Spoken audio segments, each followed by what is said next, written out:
Okay. I'd like to call this meeting to order of the Dalton Selectboard, please. Please note this meeting is recorded by Zoom for the purpose of taking minutes in Dalton Cable TV. All those able, please stand for the pledge. Jeannie, would you lead us in the pledge, please? I pledge allegiance to the flag of the United States of America and to the republic for which it stands, one nation, under God, indivisible, with liberty and justice for all. Thank you. Well done.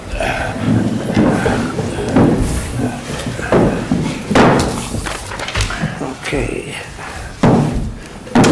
Lori, will you do the roll call, please? Sure.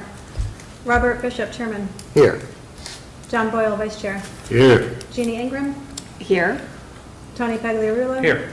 And Town Manager Eric Anderson. Here. For the record, Mark Strauss excused, he says he's on vacation. Okay, there are no minutes.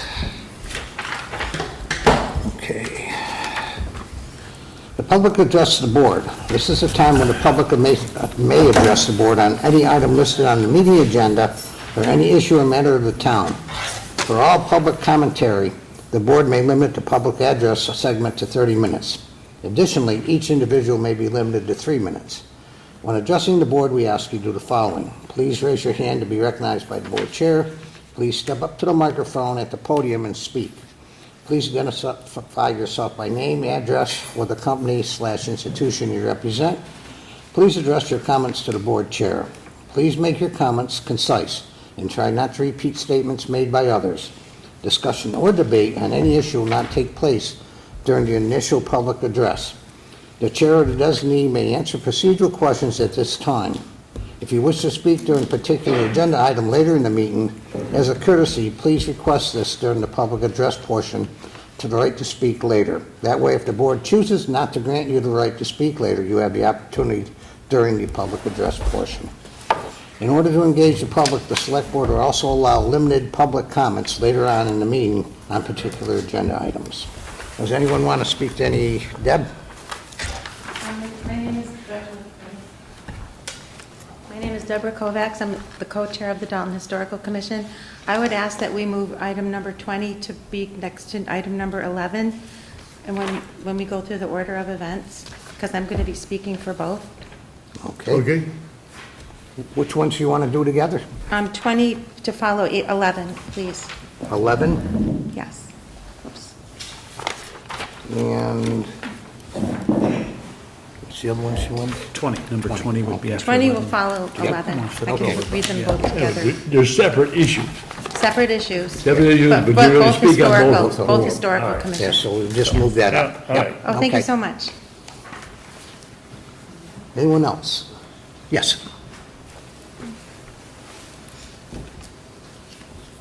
Hi, I'm Cheryl Nelson from Old Windsor Road, and I believe I have an item on the agenda. I'm not sure exactly where it is, but if this is my only time to speak for it, I would speak now, but I would rather speak later when it Yep. comes up. Yeah, you'll be able to speak to that when we I get to it. can speak at that time. Absolutely. Okay, thank you Yep. very much. Yeah, It's item number 7. seven. Thank you very much. 7B. Yep.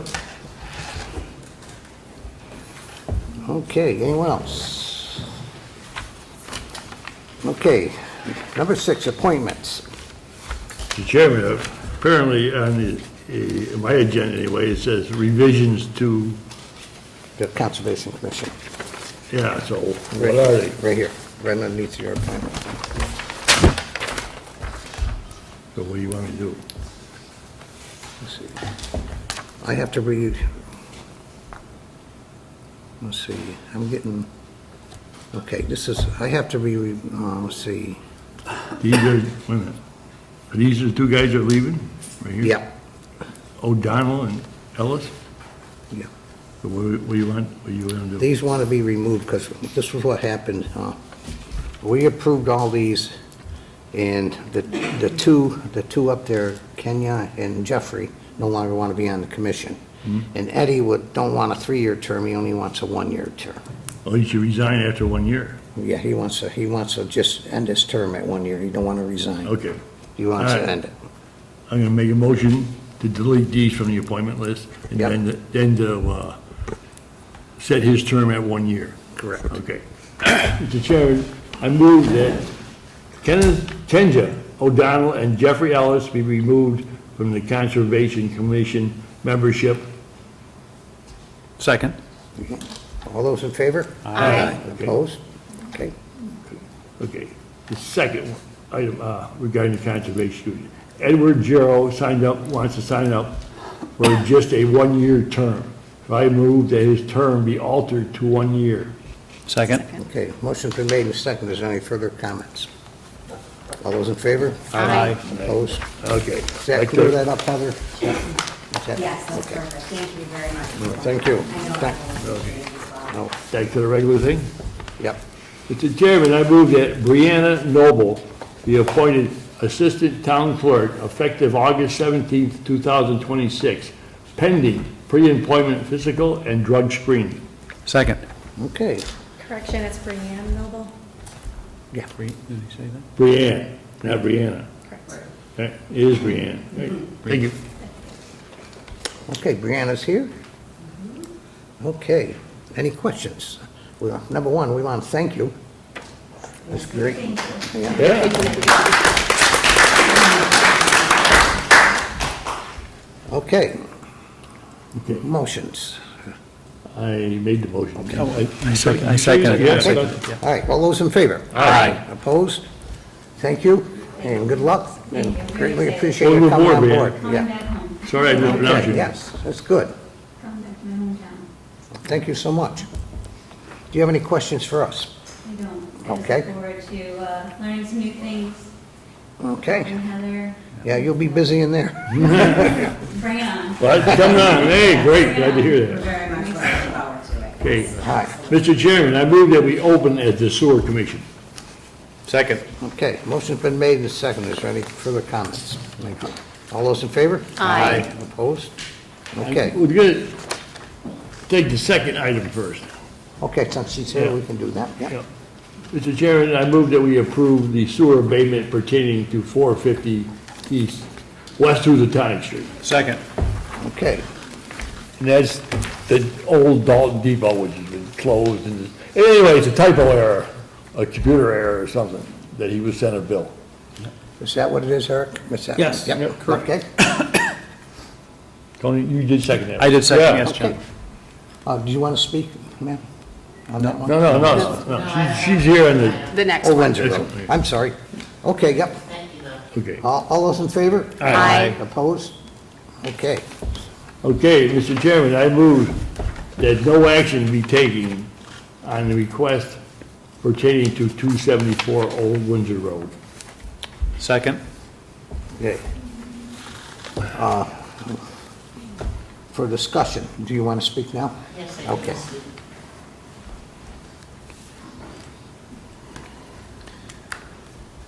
First of all, can you clarify what no action means? It means the board won't take any action on this, so, Oh, okay. yeah. And that's a done deal? Not yet, we haven't voted on it. Okay, all right. So for the past, well, have you read what I wrote? Okay.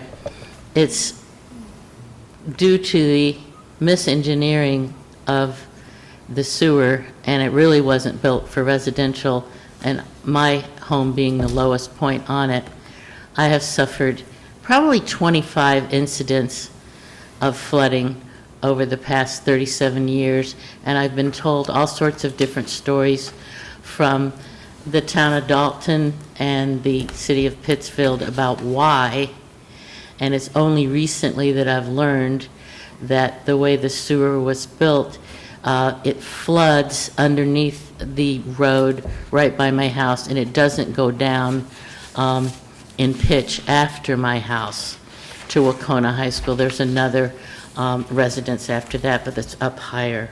But that's why it continues to flood, even though the town of Dalton gave me a backflow valve around 1990, because I did threaten to sue at that time, and it did help some, but when the Cleveland Reservoir is completely underway, or there's other factors, it does flood. from time to time. And I have just, after many years of not really knowing what's going on and it being one of the worst kept secrets around, which there's many of those, I found out from sewer experts what was really going on recently. And I was able to try a backflow valve again, a new one, but then go to a sewer ejection system that seems to be actually working for the first time in 37 years. But I feel that having a sewer bill after what's gone downhill and what flows downhill all these years into my basement, the chemical that treat the water and the sewerage have been in my basement for at least, I have 18 documented, but it's at least 25 times. And I feel that I should not be made whole in this matter. I don't expect that, but I would expect my recent expenses to be covered, and then I could avoid litigation in this matter. My lawyer, who I don't have here tonight, I wanted to keep it simple, says we have a good chance in court. I didn't really want to go that direction. I don't really want to make it a big deal. I just wanted to have my recent expenses met. And I would really appreciate the board to do that because it would address this terrible situation that I've had all these years. And in the memory of my husband who had to clean it up and who volunteered for all kinds of things in Dalton all these years and let me write this letters threatening to sue because he really didn't want to cause a fuss, but it was a horrible situation. It's kind of in his memory that I'm here tonight. I wish you would consider the matter and make it right. Thank you. Thank you. Cheryl, just stay for a second. I was involved in that project Were you? very deeply, and you say that the engineering was done incorrectly. No. It was done, it was not looked into when they added the residents. The city of Pittsfield said, hey, we designed it without the residents to be hooked in, and the town of Dalton quite rightly That's not true. wanted to, Well, okay. you All know, right, I argue want to here, know, I want to argue know hard. any truth. I do want to know any truth, John, because to get, facts Yep. from way back then, I'm very interested in the truth. Yeah, So well- if you can enlighten me with Well, any truth, I for want to one hear it. thing, Pittsfield embraced the concept, they brought it to us, of the residents on Old Windsor Road, whole length of Old Windsor Road was not sewered at that time. And that the residents would, as a result of their residents being included in the project, they would be hooked, or a stub would be placed for all the residents on that street. Oh, because they were claiming the opposite to me. Wow, and. Of course, trying to get out of liability, I assume, I okay, don't want. maybe that's it. I'm not here to argue, there's other places, but I would say, you mentioned the engineering. The engineering was done solely by the city of Pittsfield. Okay, And they constructed the project. I mean, they put it out to bid, they constructed, they built it, et cetera, et cetera. And when it was all done, they gifted it, although we contributed $100,000 to the development of that project, the town of Dalton. And they turned over the sewer system to the town of Dalton and the Dalton Department of Public Works. I realize you have a problem there. I'm not I sure. don't know why anyone didn't tell us, or tell us that the clearances were not good and that it couldn't, we Yeah. shouldn't have hooked up. Yeah. Well, yours is a unique case, I understand why. It probably. Do you? Because I'm still trying to figure it out Well, because myself. where it comes down and then it levels out, you don't have the right pitch to drain your home, whereas everybody else on the sewer that hooked up does. See, that's why I don't know why either the town of Dalton and/or the city of Pittsfield would have, and there's another thing I want you to refresh my memory, because I looked for this letter. Donald had great files, but Yep. he doesn't have it, he didn't have everything in the file cabinet. Were we required to hook up, or we were just encouraged to hook up? Were we compelled to hook up, or were we just encouraged? That's It's another kind thing I of want a to know. tricky issue. I believe there's something in the law, I don't know, that the Board of Health can require you to hook up for health As I reasons. understood, But and I saw this letter, many Yep. decades ago, And we were, of course, thrilled because, we had a septic Yeah. system, it was working okay, but, to be hooked to sewer sounded wonderful. But I believe you had to get some kind of dispensation if you didn't want to do it, or if you couldn't do it or something. That's what I remember the letter being, and I couldn't find that letter. Who knows where that letter is now? And that's an issue for me too, and whether, people knew that I was going to have these problems. And when I had these problems, nobody really told us what was really going on all these years. Yeah. They say, oh, we left a lever, I have a letter from Forstall, who was the head of the Pittsville, saying he came to my house, and somebody from the Dalton board came to my house, and they said, oh, we just left the lever open down there, and oh, there's just spring runoff and everything. And it just, sometimes it'd be 2 or 3 years, sometimes it'd be 2 or 3 days. So it was a continual thing, and I have to decide about litigation at this point. So I wanted to avoid that. I appreciate the town of Dalton giving us backflow valve back in 1990.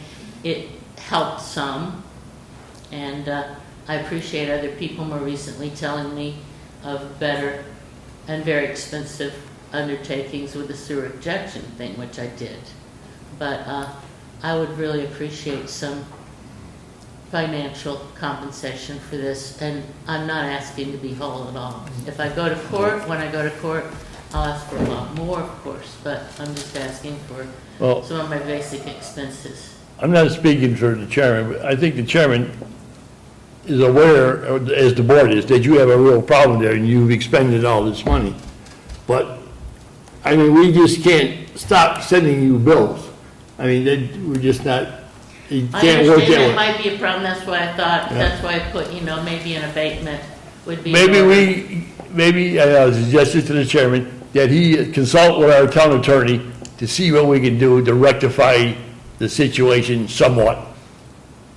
Then All I right, could Bob? avoid going in, because I don't really want to do the litigation, Yeah. I admit it. It's up to the board. If the board wants me to do that, I'll do that. Can I speak? Yeah, for- Yeah. I live up the way on Old Windsor Road, several houses short of the Hinsdale line, and I know Hinsdale feeds also. It was interesting, when I read this, I went by Cheryl's house, and truly it's a flat. The sewer manhole there is a connection. Whether it ties at that point or not is pretty level with your home. So that certainly raised a question in my mind. And then coming in this evening, some people may be familiar with the, as Cheryl noted, what the turtle system up around the lakes, Ashmere Lake, for instance. I'm very familiar with those. It's a self-contained ejection system where, it's a grinder. Sewage or effluent goes in there, reaches a level, and then flushes out into the trunk line. There's no chance of sewer kicking back. That's what I just got, my sewer guy. Right. He suggested that, and I tried another backflow valve, but I knew because of the configuration Yeah. that I was still going to have a problem from time to time. And that totally ruins my property values too, because I could say, hey, you want to buy my house? Oh, by the way, it's going to get flooded with chemicals and sewage and water. Every once in a while, you never know when. But, hey, it's just something I have to declare to you. Yeah, right. Well, I didn't know, Cheryl, till we just came in, and we spoke earlier before the meeting that you had done that, because I was going to recommend I that just did. It was that be the But I was solution. not made aware of this until very recently through me doggedly looking into things, and nobody made me aware of this. And nobody made me aware of the beginning engineering, what would we call it, a defect or a blip, or what would we call it? Misengineered. Yeah. Well, I'm all for making you whole, in the sense that if this is what you had to do to tie into the trunk line, and you're paying a sewer bill, then I would ask that Eric, our town manager, meet with you or your attorney and figure out a price that's agreeable, and certainly to avoid litigation, additional cost and hard feeling. That would be great. And I believe it's the right thing. It's the right thing. Marie, my beloved, happy too. We cleaned it all up all these years. Before you consider that, realize that there are a number of residents in Dalton that have pump-up systems to access town sewer. And additionally, when you look at the plans for Dalton Division Road, Yep. half of everybody that connects to Dalton Division Road will require a pump-up system. So what you're saying then is that the town is probably going to be buying an awful lot of people pump-up systems when they fail. I'm not sure that's a precedent the think town that- needs to be setting. Well, I'd like to know those numbers, and I know that we've talked about Dalton Division Road, and as a matter of fact, that's maybe a less expensive solution rather than create a trunk line of almost a mile, that is, have a self-contained grinder system of sorts. I don't know, but it's an alternative to tying in. I'd like to make it whole, and I don't know the numbers. I'd like to know the numbers. I would like to say that if somebody had come to me back in 1989 and said, hey, look, we've got this problem with clearance, and you're gonna need to get the system, and the system would have probably cost, what, $2,000, $1,000? Did they have them back then? Sure. I don't know. They had them back then. Common What do you think it would technology have has cost been back since the then? 50s. It would cost like $1,000 or something. We could have made an intelligent decision of whether we would do it. And these other people coming in and having it, and I don't know if you paid for the one right down the road from me, that a former police officer had one installed down there. I talked to them because somebody else said, oh, you're not the only house down this road. So of course I looked into it a little, and he had this system too. I don't know if the town paid for that, or if he paid for that, but my situation, I feel, is very unique, and if I had been going into it with open eyes, I feel that that's a different thing than having 37 years and not having it, the truth being told to me with this, one of the many worst kept secrets around here. All the sewer guys seem to know about it, and I'd yell and scream when I call them at night, you know, the nice guys that would come out in the middle of the night and try to do something, but they couldn't usually do anything. They'd say, you should sue. You know. So one of them screamed at me in the middle of the night. So, you know, it is a unique situation, and I hear what you're saying, Eric. I definitely hear what you're saying, but I think this is a unique situation. And if I have to go to court to prove it, Yeah. Well, we haven't had any complaints from any of the other neighbors. I've never heard of a complaint ever. Well, I checked with the neighbors, as far as I know, and I am the low point. Yeah. The neighbor past me, Nancy, I checked with her, she didn't have a problem. The other people, they don't have problems, as Yeah. far as I know, except for that one that was way down there, and I don't know who paid for that, whether they came into the system with that or not, I don't know. But What- if I had come into the system with it, that's a different story, I feel. Well, I'm gonna hold to Thank you for your consideration. and ask that, I'll make a motion to the board that you, Eric, speak with your attorney and come to an agreement in terms of making you whole. The sewer bill's only gonna go up, and you've spent good money, and I haven't heard of any complaints of this nature, ever, in my 40 years here. I don't know about you, John, or Bob. But I think Eric's only going to be able to make a recommation. I Yeah. think Right. we're going to be the No, ones but to we have to need- make the final But decision, we so. we just need some facts. What I'm asking is, what are the facts that you can agree upon, and what's the number to make it whole? The facts are You're that, basically telling Eric what to do here, No, make no. it whole. Well, I'm asking the She board. didn't even ask for that. She asked if we could just compensate her somehow. Yeah. Well, that doesn't even make it a whole. No, I don't I think that'll think be just so. a town manager to handle. John, when I say make it whole, make it right. Whatever the agreement is, that makes it right. I don't know what's going to make it right. I don't think we're going to do that this Well, evening. it's already done, and she's So are- looking for compensation Yes. for the Looking for expenses. compensation That's right. for Yeah. recent systems. I mean, that's, kind of like up to the town manager, it could be negotiable. And he may point out several reasons why we shouldn't be doing this, setting a precedent. I understand that, John, but as I said, I haven't heard any complaints, and I think it merits further investigation to make it Yeah, whole. I was suggesting that. Yeah. The chairman, maybe we should talk to our attorney before we dive into this, making, requests that the town manager make it whole. I think we should talk to the town lawyer. Especially when court's been threatened here. Well, Probably. that would be part of the discussion. I don't have a problem being part of the discussion. I mean, the reality of the situation is that the homeowner owns to the stub out, right? So the homeowner If the homeowner has to pump up to the stub out, the homeowner has to pump up to the stub out. That's not a town responsibility. I've seen that a lot in lake districts when they require, because the houses on the lake district tend to be lower, considerably lower than where the trunk line is, and when they make everybody connect and the DEP requires it, everybody's got to pay for the pump-up system. This is not different than any other situation where somebody is required, if they want to connect to the system, their responsibility is to get the material into the trunk line. And I'm not disagreeing with that, but from the get-go, if it was misdesigned, that the gravity feed Hold wouldn't... on, but wouldn't- who misdesigned it? Yeah, Pittsfield did. But we are now owning that trunk line. They may have misdesigned it, but we are responsible now for that trunk line. So we're not responsible for the connection to the trunk line, is what I'm It saying. may be semantics, but basically, we're responsible for the trunk line. And we're Right. responsible from their error from 35 years ago. And the water department, to their credit, did what they thought was right in terms of being responsible by putting in a check flow valve. They did put it in, and they came right away, and I have no paperwork on that. They never gave us any paperwork. I was surprised and pleased that the town of Dalton stepped up, because I had threatened to sue both the town of Dalton and the city of Pittsfield at that point.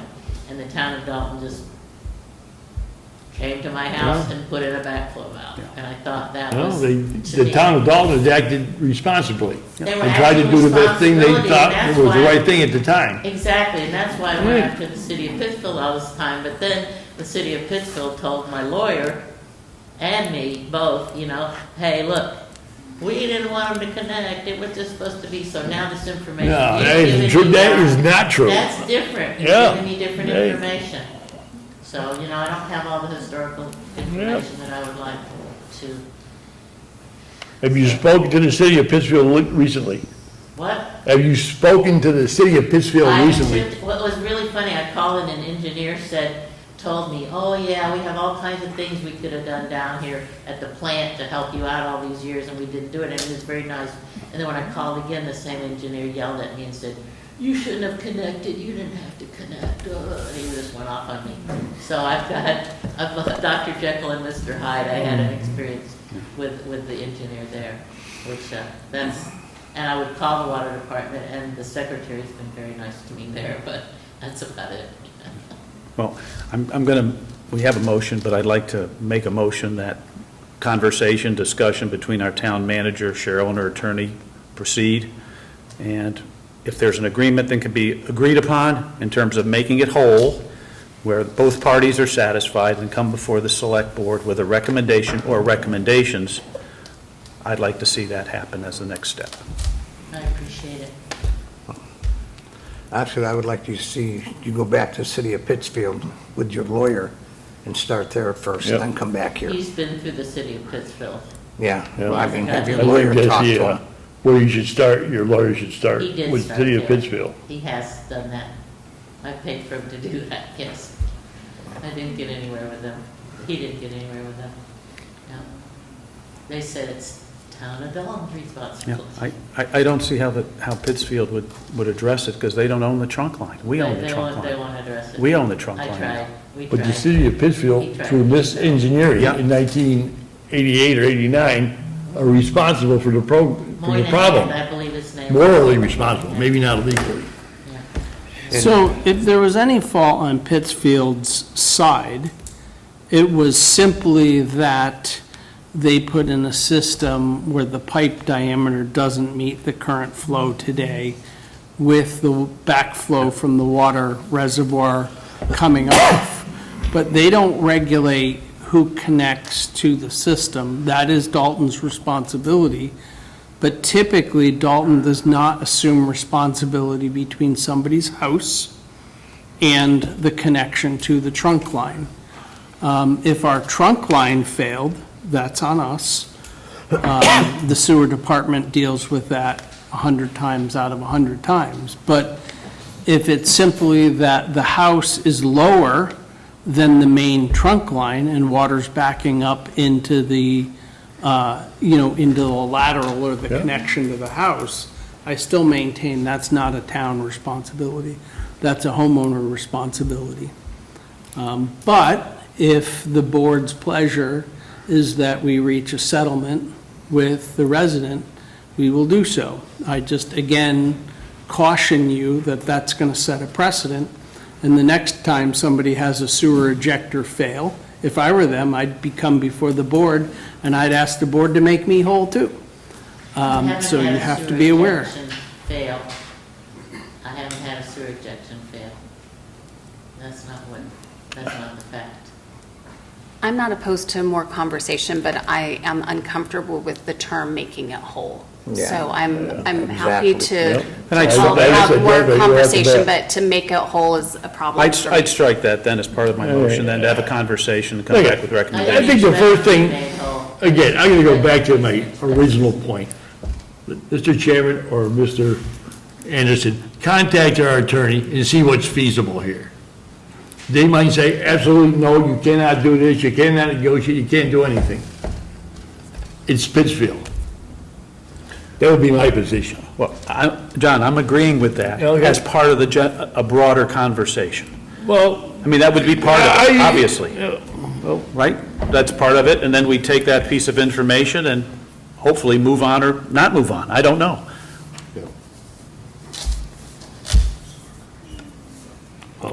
What's your favor?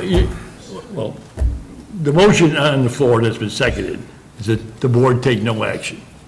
Right. And I stand by the motion.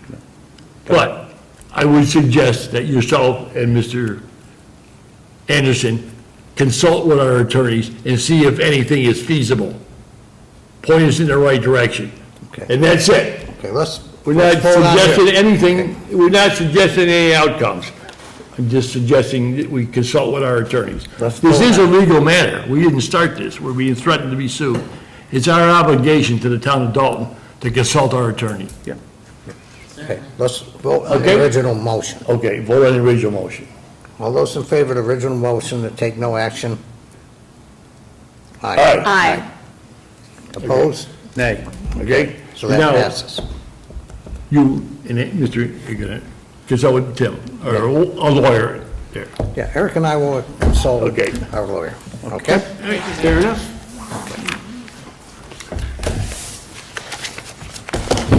Can I request that we move number 9 before the licensing board? 9. Because Mr. Cimini is Yep, in the audience. absolutely. Thank you, Lori. Yeah, Yep. sure.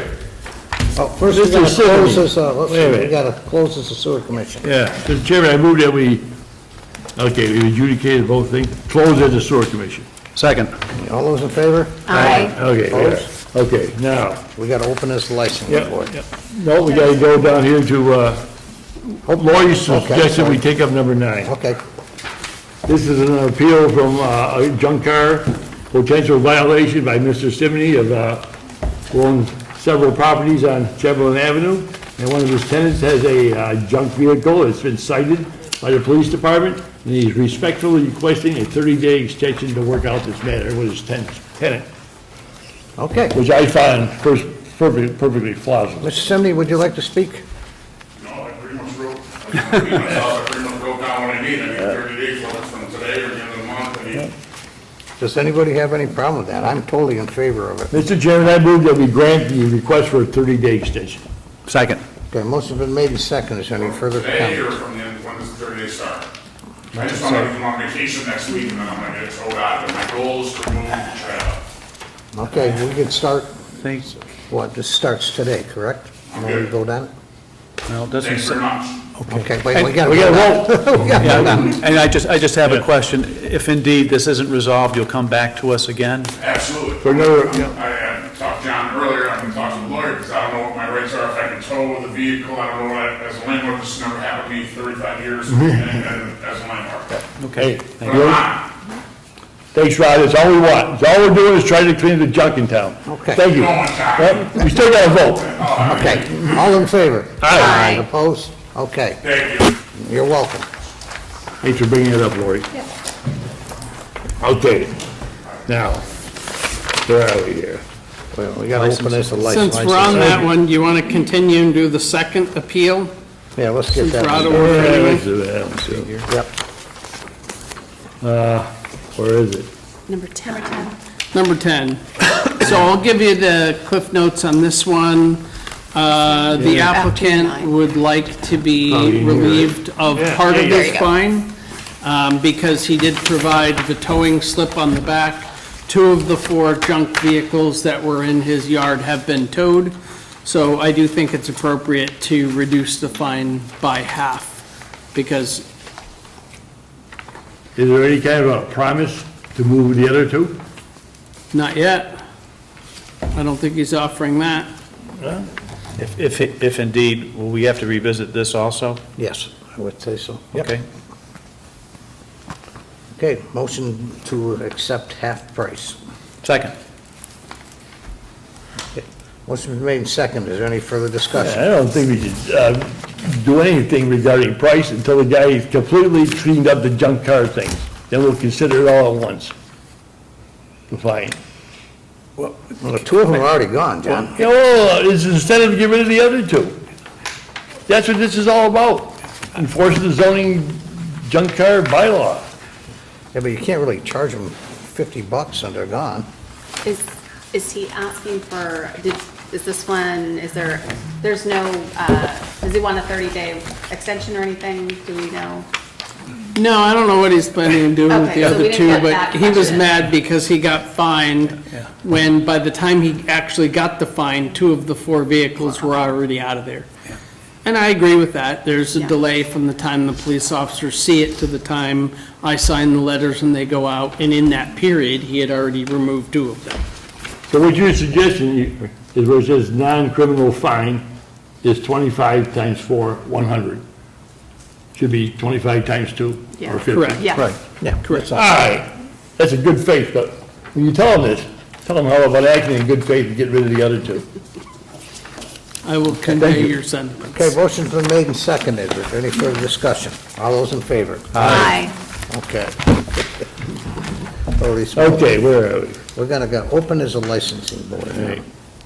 Okay. Mr. Chairman, I reviewed all these things. Wait a minute, we gotta vote to open as a license board. Oh, Mr. Chairman, I move we open this license board. Second. All those in favor? Aye. Okay. I believe what's happening here is just minuscule minor matters that are upholding this being approved by the ABCC. And I would move that we resubmit and approve the original application that we approved back in,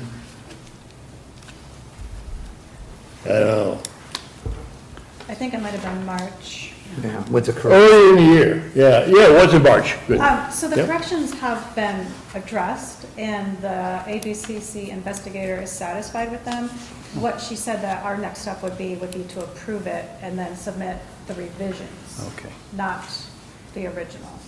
So we're voting to approve so we're the gonna approve the revision. Yes. Submit correction. approve and submit the revised. Correct. I withdraw my motion. The new motion is that we review and support the revised edition and submit it to the Alcoholic Beverage Control Commission. Second. Okay. Motion's been made and seconded. Is there any further corrections or comments? Yeah, can we go over the revisions again? Because it was quite a document. Is this with unemployment insurance? Was that the issue? We can certainly go over them. Yeah.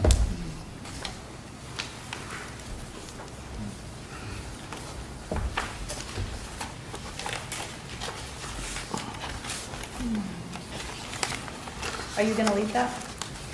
No, I'm just, the highlights, just if you would give us the highlights. Okay, so what I actually have as a summary from the attorney representing the application, in summary, the ABCC requested a few amendments or supplements to what was previously submitted. Some small items, as an example, I neglected to include a copy of Robert's birth certificate with the application. The ABCC investigator also wanted me to update the legal description for the leased premises. It turns out my description was too detailed, so I simply was asked to edit it to simply state a one-story structure with the square footage. Finally, the original application stated the lenders were taking a security interest in the business. But upon realizing this error, Robert and I reached out to the creditors, and they both agreed to waive the request for a security interest in the business. This is the explanation for the loan amendments and also the lease amendment. Okay, Okay. Seems to be relatively minor stuff. all right. You good, John? Yep, I'm good. No, I'm good, John. Okay, anyone else? Jeannie, you No, good? I'm good. Okay, all those in favor? Aye. Opposed? Okay. Next on the agenda. Okay, next thing we have on the licenses board is to send a letter to GO LLC regarding them procuring a livery license. Second. Okay, So the background on this is that I was made aware that this Go LLC is offering shuttle services, and they are based out of Dalton. And in doing some research, it seems that they do fall under Mass General Law's requirements for having a livery license. So with your approval, I'd like to send a letter, which I have drafted, and have for your signature in your packet. and we talked about this last time, so. Yeah. Okay, all those in favor of signing the letter? Aye. Opposed? I abstain. I know the applicant, so Okay. I abstain. So do I. It lives across the street from me. Yeah. What a neighbor you are. I didn't even know about it. Dominic Sandrini. Yep. Shouldn't sign it. Come over and...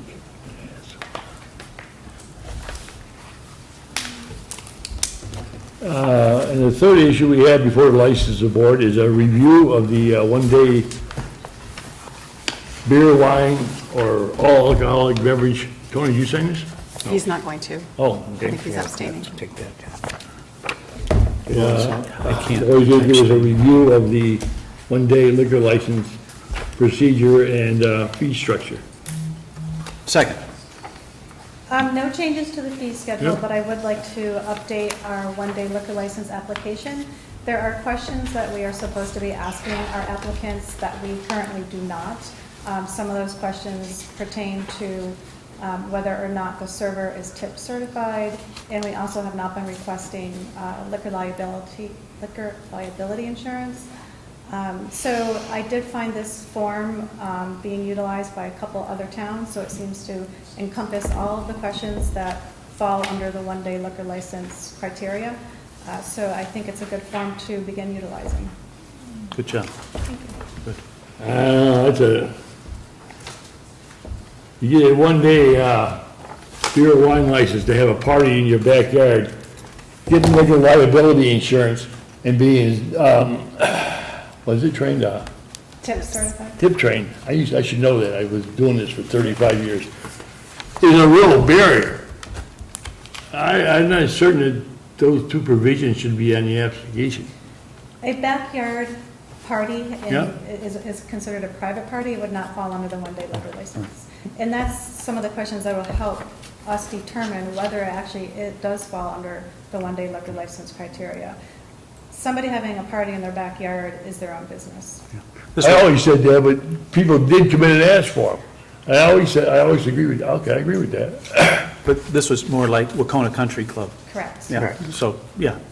Right, or Dalton Day, if we were gonna serve liquor. American Legion or something like Yes. that. Right. If you're renting the Legion for an event. Yeah, for large numbers. Yeah.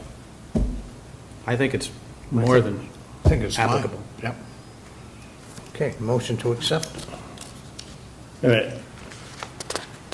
Are you saying if the VFW rents their pavilion to a party, they have to come and get a one-day license? Yes, because the pavilion is technically not covered under their annual license. Right. Because as you probably know, when you have a liquor license, you have to be very specific about the premises. So the pavilion is not part of their covered Or the, premises. think of the Legion, the pond down there. Yeah, Yeah, correct. That's the pavilion. So they have to get a license, and they would have to have, somebody's got to be tip certified, and they have to have liquor liability insurance. Unless it's bring your own beer or bring your own booze, correct. But if somebody has a party there, and they just bring their own coolers and sandwiches and That stuff, doesn't apply to us, yeah. Good with that? Yeah, well, it's a real bureaucracy, but probably should be done. Okay. You- It's actually a protection for the Yeah. VFW. Yeah, it protects the VFW from liability, yeah. Absolutely, so, I'm totally in favor of this. Yeah. No, I move that we accept it. Second. Okay, all those in favor? Aye. Opposed? Boy, you were gonna find out for me what the cost, also it mentions entertainment license in here. And, there's a cost for a one-day type Yep. entertainment license, what? the Yep, fee? the annual entertainment license is 100, Yep. and the one day is 40.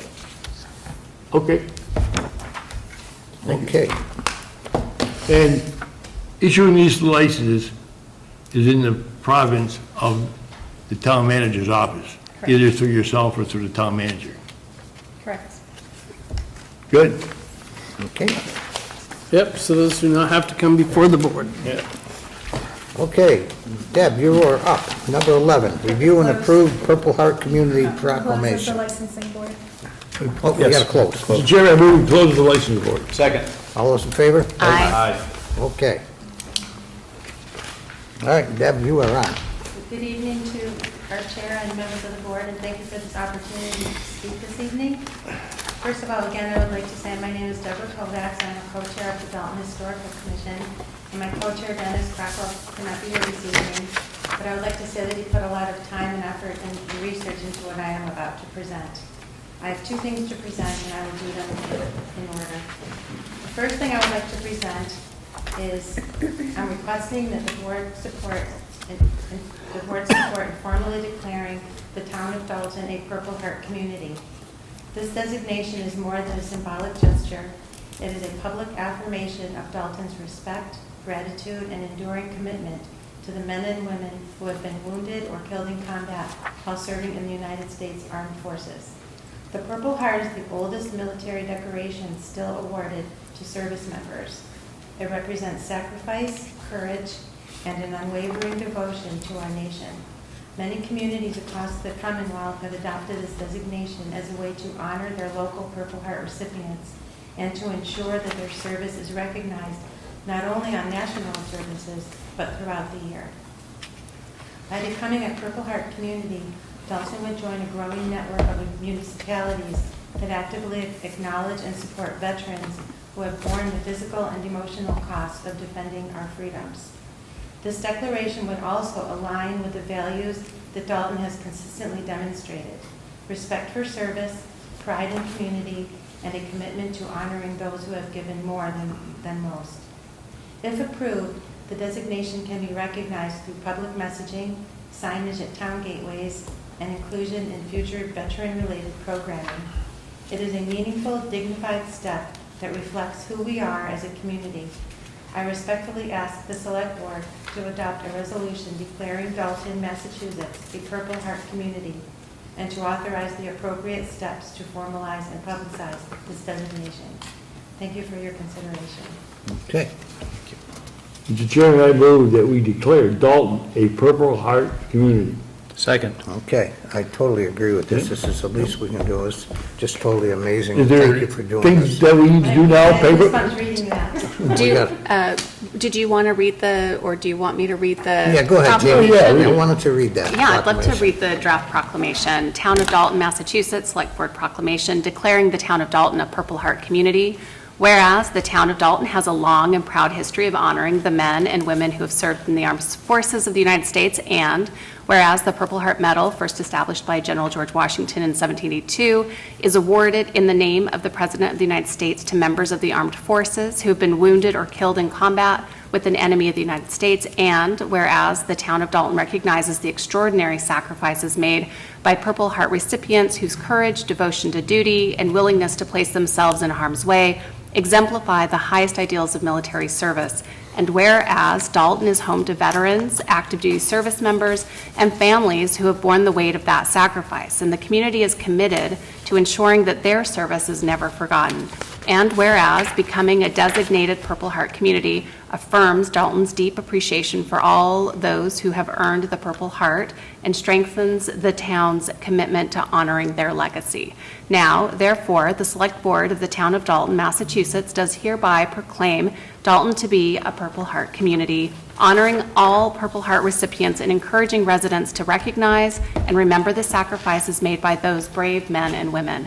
Be it further resolved that the Town of Dalton will continue to support and honor veterans and their families and will proudly display signage and symbols reflecting this designation throughout the community. In witness whereof, the Select Board of the Town of Dalton hereby adopts this proclamation. Thank you, Jeannie. Thank you so much. Okay, all those in favor? Aye. Opposed? Okay, we have to Debbie, sign. is there any, you say, is there any paperwork or Right things here, that we? John. I don't have any with me, but I think If there's any I don't have any. administrative function, L'Oreal. Yeah, Okay. I will take care of that with Dennis, he's coming back Wednesday. I have one more thing to present, if that's, I remember, do I say that or? So I have one more exciting thing to talk about. In 8 more years, believe it or not, we will be celebrating Dalton's 250th anniversary. A milestone that gives us a rare opportunity to honor our history, recognize the people who shaped this community, and bring residents together in a meaningful way. 8 years seems like a long time, but time is fleeting, and planning an event like this requires time and commitment. Successful anniversary celebrations of this type require early organized planning. That is why the Historical Commission is requesting formation of a 250th anniversary planning committee. A dedicated committee will allow the town to coordinate with local organizations, develop events and commemorative projects, explore funding opportunities, and engage the public well in advance. We want this celebration to be community-driven, inclusive, and reflective of Dalton's character. Establishing the committee now ensures we have the time and structure needed to create a celebration worthy of Dalton's 250 years. We respectfully ask the Select Board to consider establishing this committee tonight. Thank you again for your time and consideration. Yeah, it's in 8 years, correct? Yes, It seems like a long time, but it's not. right. It's 8 years, It's, quite a ways. But there's so much involved, as you know. There's from a the lot of bicentennial organization committee, that went on getting for a involved. really long time. But, And- you know, this will be a very important committee, obviously. So we need to put some thought into it. What is the structure of the committee? What is going to be their charge? And we should openly solicit people that are interested in serving on it. that's right here, John. Agreed. Right here, that's one of the requests. Yeah, I read 7 to 11 members, so. I want to take time to What make was sure that? we include all the different different organizations. Number Number 20, you can look at I that. just have one favor to ask. Sure. Can you pronounce that word for me?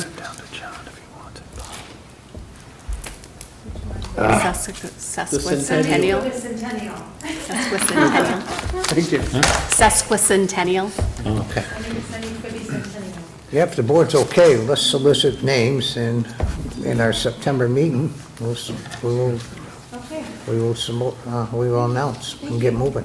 Great So we'll idea. just table Oh, I this think it's for now going to until be you- longer than, well, I mean, you mean 2 months from now? Yeah, 2 months from now, we're doing one of our September meetings, we'll announce the board. Because we got to put on, we should, Who's- you know. who's on the yeah, board? put some thought into it. We got to put it on the town website and solicit members.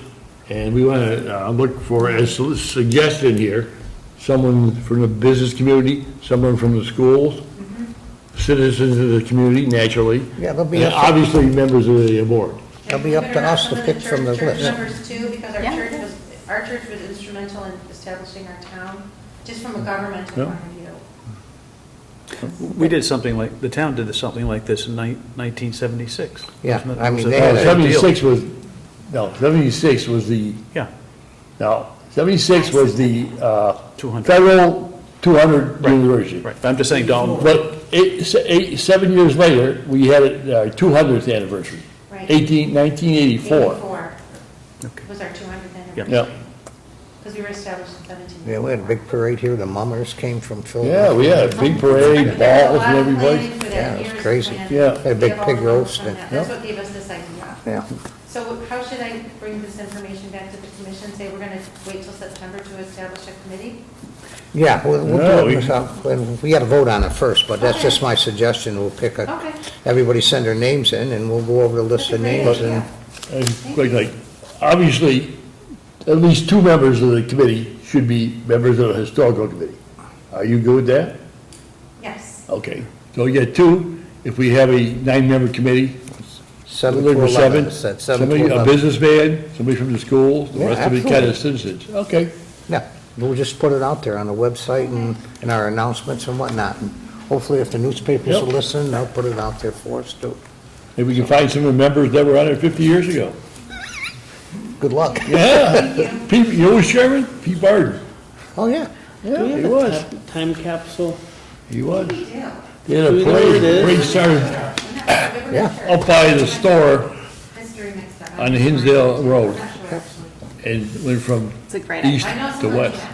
down Main Street. The and ended Lions up Club put parade. on a big pig roast. Yep. Half of them were pickled before the pig was. Yeah, I was, So the good news is we will work on establishing the committee. Thank you so much. So what I Thank you. would suggest is you talk to Lori and myself and we figure out how we're gonna advertise and get the word out. Maybe do a little story in the Berkshire Eagle, and start publicizing now so we can cast as wide a net as we can. Okay, thank you very much. Okay, number 12, changes to transfer station services options.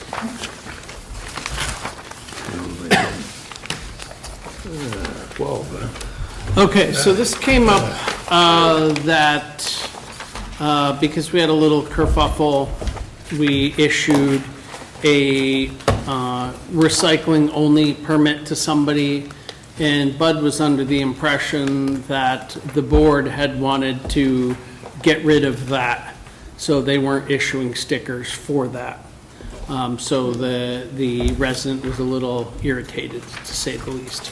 So I had a discussion with Bud. I said, first of all, I want to see a list of what all the rules are, because I was somewhat unclear on what they are. And we also want a clear list so that we can publish it and discuss it.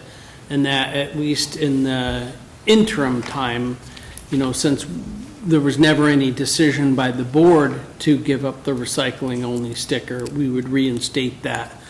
You know, so that's kind of the state of things. But I know Tony wanted a discussion with the board about what things are and are not acceptable there, and where we wanted to go with it. I thought it's important that the public know, for instance, that even if they don't have a sticker, they can still bring brush there. They can still bring their mattresses there. There's a lot of things they can bring there, even if they don't have a transfer station sticker. And that's really helpful because as someone who didn't have a sticker, like I didn't think I could compost or I could take the brush, so it's really helpful to have that spelled out. I think, and again, things may have been miscommunicated, but I just spoke with Linda Cernak, and I presented this. And in fact, we should not be offering a recycle only. That's contrary to DEP. So you may want to check with Linda Cernak on that going forward. Everything else is perfectly fine. I would hope we'd have a big sign out there indicating, or on our website indicating just what has been said, that we are open to the public for, beyond Dalton, for many services. But I do not believe via Linda that we can offer a recycle sticker. It has to be one. No one does that but us. And But why not? There's a lot of people that get pickup that don't have recycling pickup. I believe it's contrary to what DEP would recommend. And again, Linda Cernak is the person I spoke with. So, well, yeah, we've had that policy in effect ad infinitum since we've had a transfer station 20 or 30 years, and it's never been a problem. but I think, John, of late, we have services that are open beyond Dalton, and I think that doing that, it contravenes what was past practice here. So I'd ask that Linda be contacted directly. She's the expert, really, and I mean, But does she, I mean, like, Ultimately, is it our responsibility to make that decision, though, or? Well, she is in charge of Northern Berkshire District Waste for all the communities, and she is very knowledgeable in terms of DEP requirements and hopefully living up to the notion of recycling in all our communities. So I'm going to defer to her, but I had a conversation, and we are the only community that does that, and that's contrary to my understanding of what DEP would want us to do. You know, Then people are just going to The go town back to manager throwing looked their into it. recycling I in their think before trash, her which is the study. opposite of what we want them to do. I'm just saying that the permit fee is one everywhere else by her call, not a separate, they're not broken out. Eric, can you look into that with, Sure, Ms. I'll have a Sermon? conversation I with mean- her, sure. I'm in favor of retaining, it's worked successfully for several years, the Yeah. recycling only sticker. I mean, yeah. But if they say it's up to us, we can leave it in. Yeah. If they say absolutely not, then we'd have to abide. Thank you. Yeah, I have no problem with the way it's set up right now, because a lot of people have private haulers, and they want to recycle, they should have that right to take them over to the recycle. So, I mean, technically, private haulers are supposed to take recyclables. However, we all know not everybody necessarily does. You know, and I know of several associations who've decided not to pay the fee to have the hauler take the recyclables and leave that the responsibility of the resident. So, Well, I know for a fact that a lot of people take their cans and bottles over there to return to the Boy Scouts or Yeah. the bar kids. So, I mean, that in itself, they don't put, so. that is one thing I've noticed observationally, is that an awful lot of people are dumping their bottles and cans just straight into the recycling and not. So maybe a little public awareness. Yeah, there's a You know. lot of money going to waste there. A Yep. lot of money going to waste there. This would be good posted too, I think, at the town. I mean, there's no big sign. I think the board leans towards retaining that service. So Sure. You can convey that attitude to her, Mr. Okay. Cermak. Let's not We'll keep do it so. that. Thanks, Eric. Okay. Okay, number 13, discussion regarding Main Street and Daly Avenue traffic light. There's been a couple close calls, actually an accident there. People have complained, I guess it's hard to see coming around the corner from Daly Avenue, and especially coming out of the post office. My suggestion is we ask the state to do a traffic study and see what's going on there.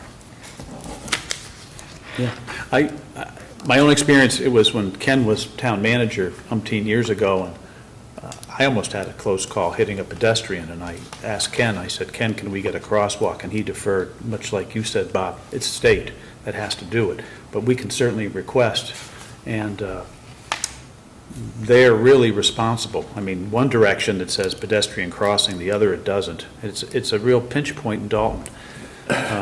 And it'll be more so once the new convenience store opens up. Yeah, people do not slow down for nothing lately, Yeah. holy smokes. Yeah. The idea of a crosswalk will probably run counter to the crosswalk that already exists right in front of the post office Yeah. with a flashing light to stop. I was under the impression when we got involved in that project, which took years, there was gonna be a full red light stop there for a pedestrian to push a button, but it's only a flashing light, so. So the state has a series of what they call warrants for when a signalized interchange is acceptable. And the major ones are traffic volume, accident rates, and statistics regarding fatalities or serious injuries at an accident. So on the next page, I pulled up the crash data from MassDOT and compared that to current warrants for a traffic signal. And unless the crashes go up about 25 times from what they are currently at that intersection, we're not going to meet the crash warrant. We don't look like we have enough traffic on Daly Road to meet either the 24-hour warrant, the 8-hour warrant, or the peak warrant. and if you look at the actual, if you drill down to each collision and say what was the cause of it, the majority of them are rear-end collisions of people that are driving on, that are driving on Main Street and don't involve the intersection. One was a bicycle versus vehicle collision where the cyclist was riding on the wrong side of the street. So you're not going to prevent that one. And so I guess what I'm looking at is saying that this is not something that the state would even possibly consider, because it's not like, usually you can nudge the state if you're close to meeting a warrant, like it should be 25 accidents a year, but it's really like 23. Okay, you can go and argue your case. But we're so far away from meeting that warrant, I would suggest that that's probably not realistic. And that was the opinion of the Traffic Commission also. They voted not to refer this to the state. However, if you ask me to, I certainly will. So what did the traffic committee suggest? Nothing. Leave it alone? Leave it No alone. changes? Yep. You're kidding. I know that years ago, and it still may be there, that they were considering the intersection of West Housatonic and South Street for a rotary. And I don't know where that stands now. But we have nothing to lose by asking the state to look at this, especially in light of the new convenience store, which is going to be fully active as a gas station and convenience store, no less. So I would say we ask the state to look at it, and I agree that they're going to measure it in terms of pedestrian traffic and accidents and capacity and all that. But I would feel much better if they did that and came back to us and said, well, this is our solution. And I would hope they'd have at least some sort of a flashing signal of some sort, because we don't have that now from both ends. So I'd ask that this committee ask the state to do a review. And I guess my perspective on this is to maybe wait it out a little and see if we get more data once the convenience store is open, and see if we get higher traffic levels there, so that we're in a better position to advocate for one if we have higher traffic. If we go there now and we're just kind of turned down, if traffic increases substantially, we may have a harder time going back to them in the next little while. Yeah, the store's supposed to be open in September, Yeah. October, I do believe, so.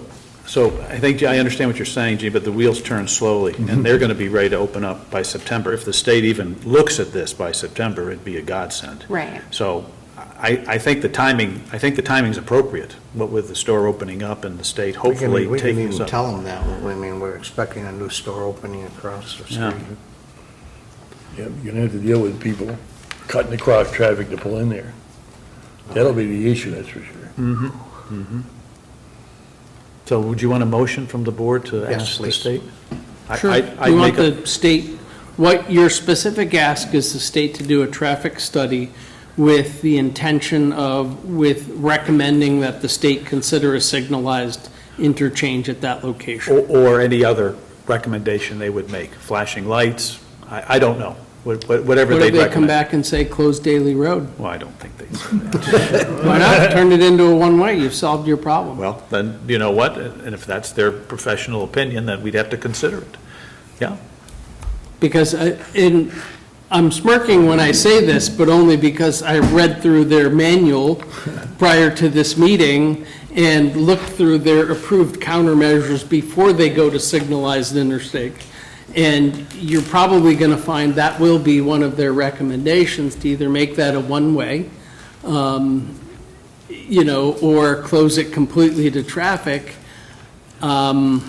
It's You know, funny, because their goal is not to add more traffic signals on state roads. it's funny you said that, because in the discussion I had with someone, that was a thought that we had, that it would be one way. So I don't consider that so far-fetched if it means safety. So it's their business, it's their purview or bailiwick, and I asked them to conduct their due diligence. I mean, I guess the only thing is, I would just say, we have a traffic commission, so I kind of am also of the mind of trying to listen to their recommendations as well, and to put the Traffic Commission's recommendations as we're thinking about it too. I agree with Tony. I mean, there are probably 2 types or 3 types of traffic studies. There's in-depth, long-term, expensive ones, and probably look-see type. I think that's what all we're looking for, is a look-see type. Give us some ideas.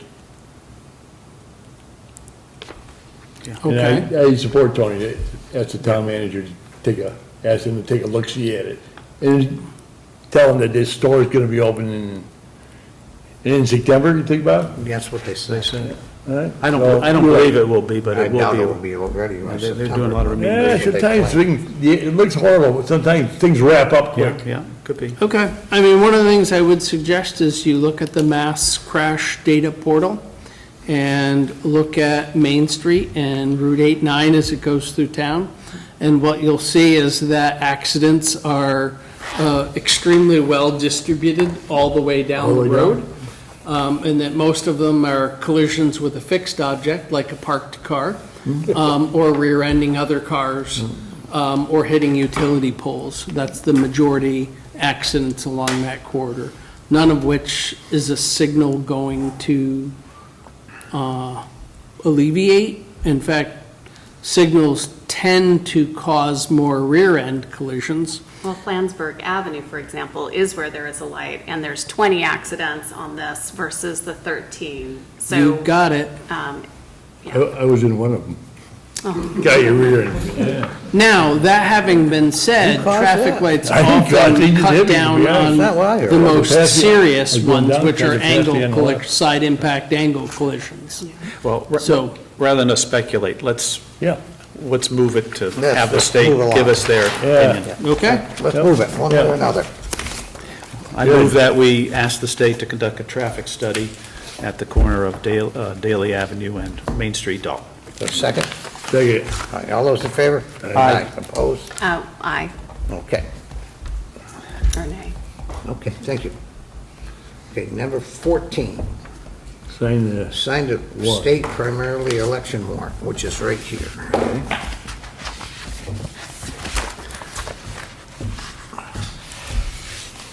This is for, on Tuesday, the first day of September 2026, from 7 a.m. to 8 p.m.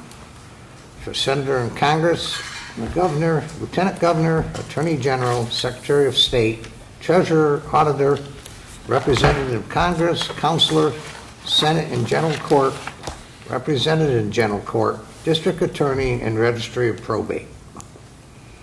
Okay? That's what we'll be signing. Black ink only, please. Is mine black? Anybody need black? yeah, I got it. And I did talk to Heather today. We can wait, because this doesn't actually have to be submitted for a while, so we can wait for Mark Strout to get back, Okay. Okay. so he can sign it officially too if he desires. All right.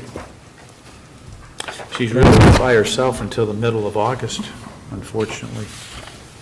Well, no, we did hire a temporary old assistant town clerk to fill in. She's coming in. So she's already been at work for a week or two. Great. So we have some coverage, not full. Okay. We're getting there, slow but sure. Number 15, review and approve municipal small bridges program grant. Okay, this would be for my signature. However, I was a little uncomfortable signing it before having a discussion with Finance Committee and the Board of Selectmen about the fact that we're agreeing, when we agree to this grant, we agree to this bridge project. And the reason I bring this up is this is roughly a $2 million grant.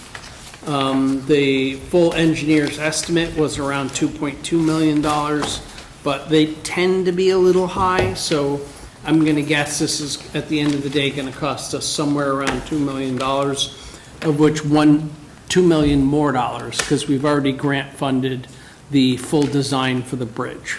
So that's in place.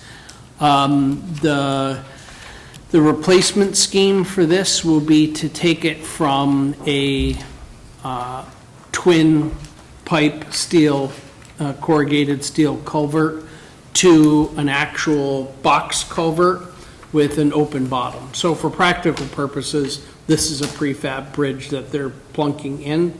It will have a clear span that's big enough that the next time we go to replace this, this will qualify for the federal local bridge program, which will be cheaper for us, but that's in like 100 years from now. So I don't think we'll be here for that one. it's an expensive project, there's no question, but it does have to be done. That's the culvert we have with the lowest rating in town. So it's appropriate for us to replace this, and Bud was successful in his application to MassDOT for a $1 million grant. So this is as cheap as it's ever going to be for us to do it. So we should do this, but I want you to be aware that this is going to take an extra $1 million in town money. So what do you want us to do? Move to accept the grant? Or- I want you to move to accept the grant and have me sign it. Okay. But with the understanding that we are going to have to go to town meeting in the Yeah, fall to yeah, appropriate it's the rest not- of the money. Yeah, we're just accepting the grant. We're, funding the remaining part of it is something that we're gonna have to figure out. Yeah, is there thoughts on that already? Well, so I pulled up all the stabilization fund balances. We currently have 1.29 million in the capital stabilization fund. And we added, well, actually 1.49 million currently because we added 200,000 this year.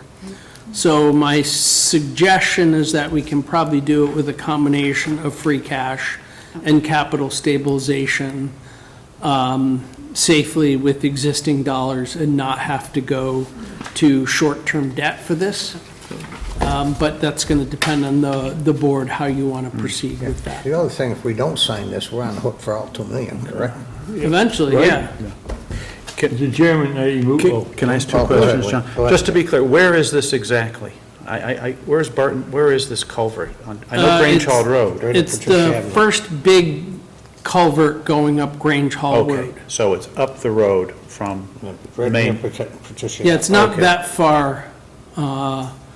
It's right by, what's the cross street there? Yes, Patricia Avenue? Patricia Ave. Yeah. Okay. Yeah. Yeah, All right right. there. Know it well. All right. And Yep. so we're getting $1 million, and Correct. then we're funding the rest through short-term debt or what have you with our stabilization funds. Okay, all right, I just want to be clear. Okay? Yeah, Mr. and Chairman, I move that we authorize the town manager to sign the existing grant. Second. Okay, motion been made and seconded. Any further comments or questions? All those in favor? Aye. Okay, number 16, acceptance of a gift from the estate of Robert P. Neff in the amount of $31,000. Mr. Chairman, it is a great honor to move that we accept the gift from the estate of Robert B. Neff in the amount of $31,000. Second. Okay, this is for the senior center, is it not? correct. Okay. Anybody, no, I don't think I ever knew Mr. Neff. I know who he is, but, Well, Okay. very generous anyway of him to Yeah. designate $31,000 for the senior center. all those in favor? Aye. Opposed? Okay, thank you. Nice, you got me. Okay. Number 17. All right, Mr. Irwin, you are up.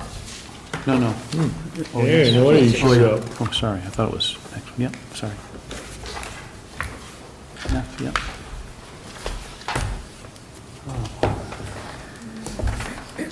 We'll just show and tell. These are pictures from last week. In the streets. Thank you.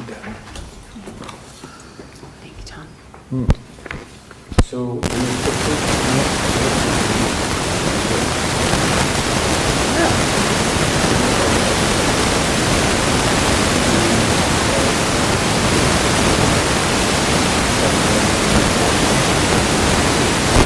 Where is that located? Main Street. Well, Where in Main Street? I'm just- I don't know exactly what address. It was dug last week and fixed because it had developed a leak. There was a water main break last week. Across from Town Hall? Yeah, a little bit farther down on the way out of town. Yeah. Okay. Yep. So I appreciate this opportunity this evening to present Waterworth, the financial planning software. As most everyone in the room is aware, Dalton has an extensive underground piping infrastructure with some sections now over 100 years old. However, we are without a long-term financial plan to systematically address the issues associated with aging infrastructure before they become more frequent and more costly. Waterworth is a proven planning tool that can help us address this important need. As we also know, Dalton's drinking water system experiences regular water main breaks, particularly during the winter. The photograph you have is a section that is over 120 years old, made of cast iron, that was recently failed in Main Street. While our stormwater and sanitary sewers are not under pressure, they face up their own challenges. The sanitary sewer experiences significant infiltration during rainstorms, as we all know, increasing wastewater treatment costs. And portion of the stormwater system lie beneath sanitary sewer lines, creating compliance issues and complicating future repairs. Waterworth was established in 2009 by professionals with backgrounds in municipal finance, engineering, asset management, software development, and financial modeling. Their vision was to help municipalities make better long-term infrastructure investment and utility rate decisions by replacing disconnected spreadsheets with a single living financial planning model. Today, more than 400 communities across North America use Waterworth, including 25 communities in Massachusetts and 4 right here in Berkshire County. Waterworth model is built using Dalton's actual financial data.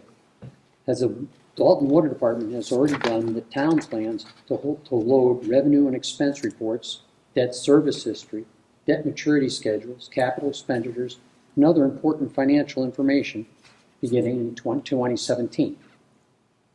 This information will serve as a basis and then be combined with information about our sanitary sewer structure and, next year, our stormwater system. This detailed information includes pipe location, material, age, diameter, and condition. It is comprehensive. The real value of Waterworth is that it helps answer questions the Selectboard must answer. How much should we invest in infrastructure each year? What are financial consequences of delaying projects? How can we preserve intergenerational equity while keeping sewer rates affordable? Which investment strategies best balances today's costs with tomorrow's needs?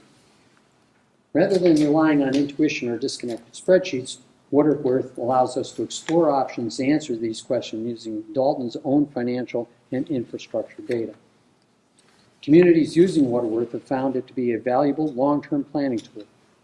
The town of Lee has used Waterworth successfully for the past 3 years and intends to continue using it as it plans its new wastewater treatment facility. Equally important, after the model is built, Waterworth will continue to work with us as our needs evolve, helping us better understand our scenarios and refine our long-term financial strategies. They do not walk away. Hence, based on our discussions with Lee and Dalton's water department, I believe Waterworth can become an important planning tool for Dalton, helping us make better informed financial and infrastructure decisions for many years to come. Thank you for your attention. Okay, Tom, you want to go over the options here for us? These are, this is within this Waterworth proposal? Yes. Okay. Are we looking at option 1 and option 2 for 3-year subscriptions? So as in both models, what you'll see is we start off with only wastewater. And the logic behind that is that's the only piping that we have detailed information about. In the second year, we will get substantial stormwater information, and in the third year, the final stormwater information. So in the course of 3 years, we will have everything. They will be able to integrate it for us. We'll be able to evolve a complete plan. The question between option 1 and option 2 is whether or not we want to include roads in this. And what we have is we have a separate tool we're already using that goes around the street called Street Scan, checks our streets, sidewalks, and all that, has its own financial model, helps us guide us in all of that as well. So my suggestion would be to go with option 1 rather than option 2, and see how well that works for us. Do we have money available for this? I have the total amount of money we're looking at is $19,000. I don't believe we'll have difficulty raising it. Okay, And that's over 3 years. Well, we will pay it up front. Okay. But it covers us for 3 years. And it gives us more than a 12% discount because the annual increases stop. There aren't any annual increases. So And we can just do this with a transfer? The money transfer, we can transfer money into this? We don't have to go to a town vote or anything? I don't believe so. Just a point of Right. order in terms of the subscription.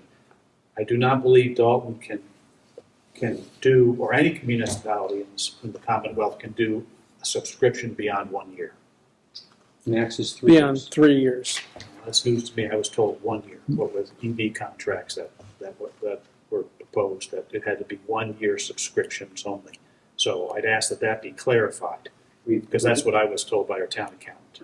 We have gone to the attorneys have language within the agreement that understands that our attorney has negotiated all that and has said that that's doable. All right, so we can do a 3 year, because that Yes. wasn't the case that I We was cannot do told. longer than 3. Okay. The other thing is, I just want to get my head around this.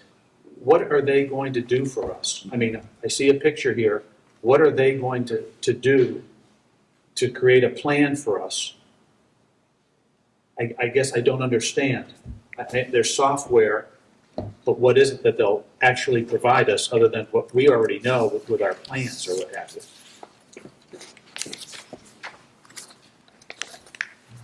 Funny you should ask. Thanks, sir. Thank you, Tom. What this provides you is an idea of how they analyze data. The primary aspect of this paper you just received is the black line running across, which is your cash balance.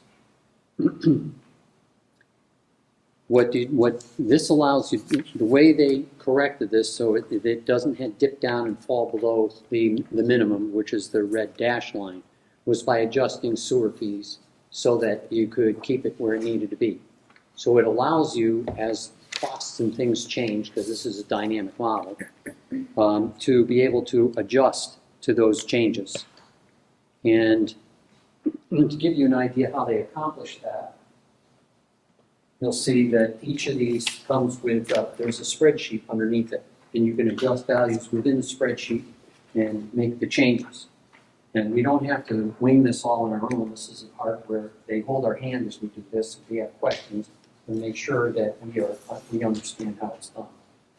The final piece is this is your color key for what all of these different things mean here, so that and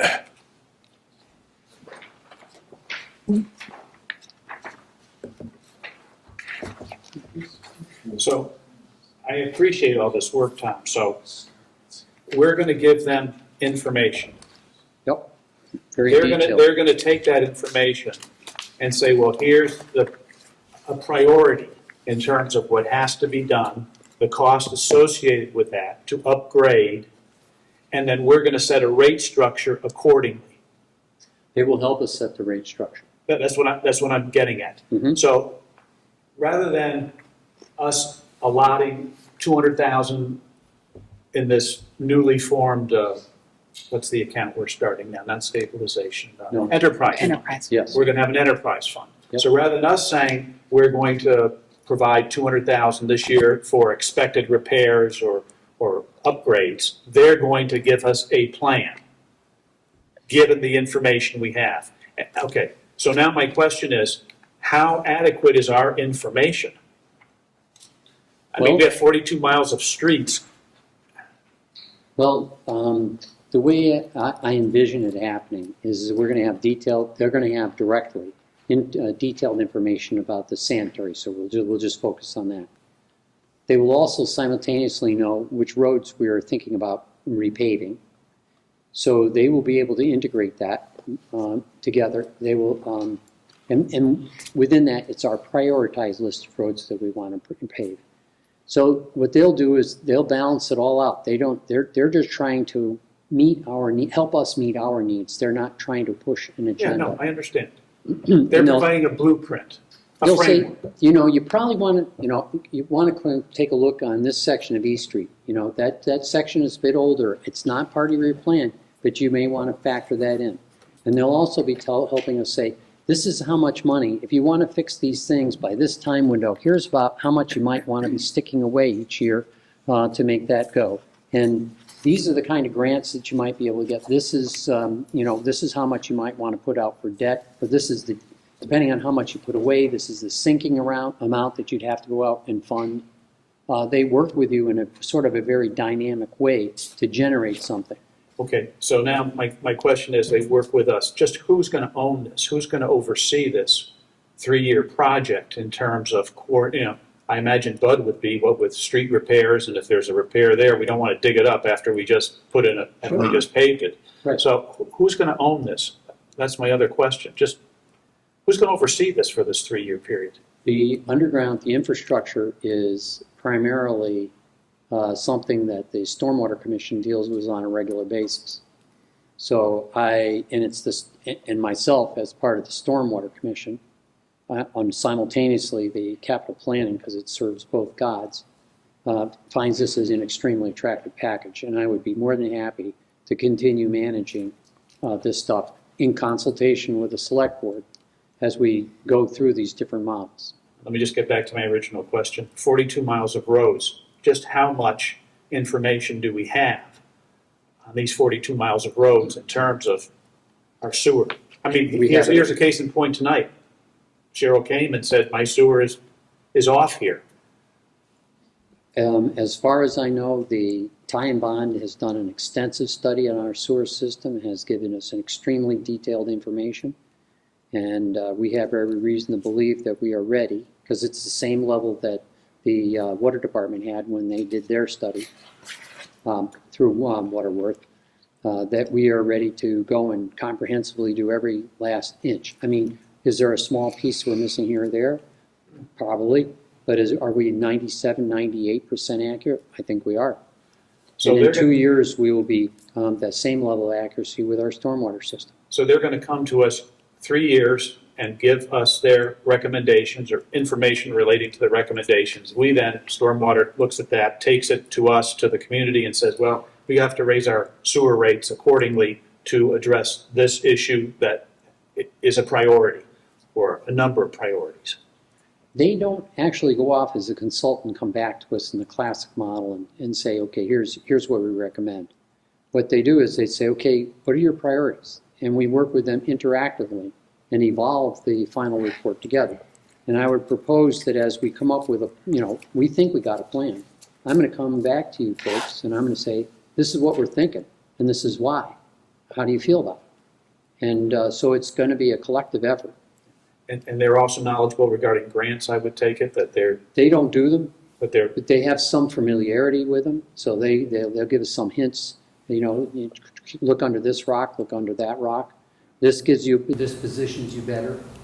They can't give us, they can't help, but they can provide information so when we apply that our application is stronger. I like it that Williamstown and Lee both do this. I believe North Adams also does. Yeah. And our existing water district. They use this software also for Yes. water. Yep. Was that the grant that was applied for, that 75? No, that was for a SCADA system. Okay. I'm totally in favor of this. I think it's something that we could really focus on. Bob, I got one question. Go ahead, John. Tom, can you and your Stormwater Commission authorize, if the funding's available, the purchase of this service from Waterworks without going out to bid? It's under There's, the only issue that we have is that I'd be hard pressed to find a competitor, to be honest with you. Well, I didn't ask you if you could find a competitor. I asked you if you had, under the Massachusetts general law, would it have to go out to bid? I don't know the answer to that question. Okay. I'm going to, can I Yeah, sure. leave? Because again, I'm relating Yeah. this to the EV, which is in the same range. I think you have to make a good faith effort to contact 3 vendors. Whether they submit a proposal, I think the amount was 30,000, under 30,000. I'm not, Eric would know better than me, but it's not it's not as formal as you have to, go through and put it on the Commonwealth site for 30 Okay. days, et cetera, et cetera. But that leads to a question, is there anyone else that does this? Well, Realistically, no. I mean, I think this is where, like, there's a lot of consultants that we could, but this is a hybrid model where it's not a consultant. So I think that would be like the closest competition, or that we would be working with a consultant, but this is hybrid, not that, so.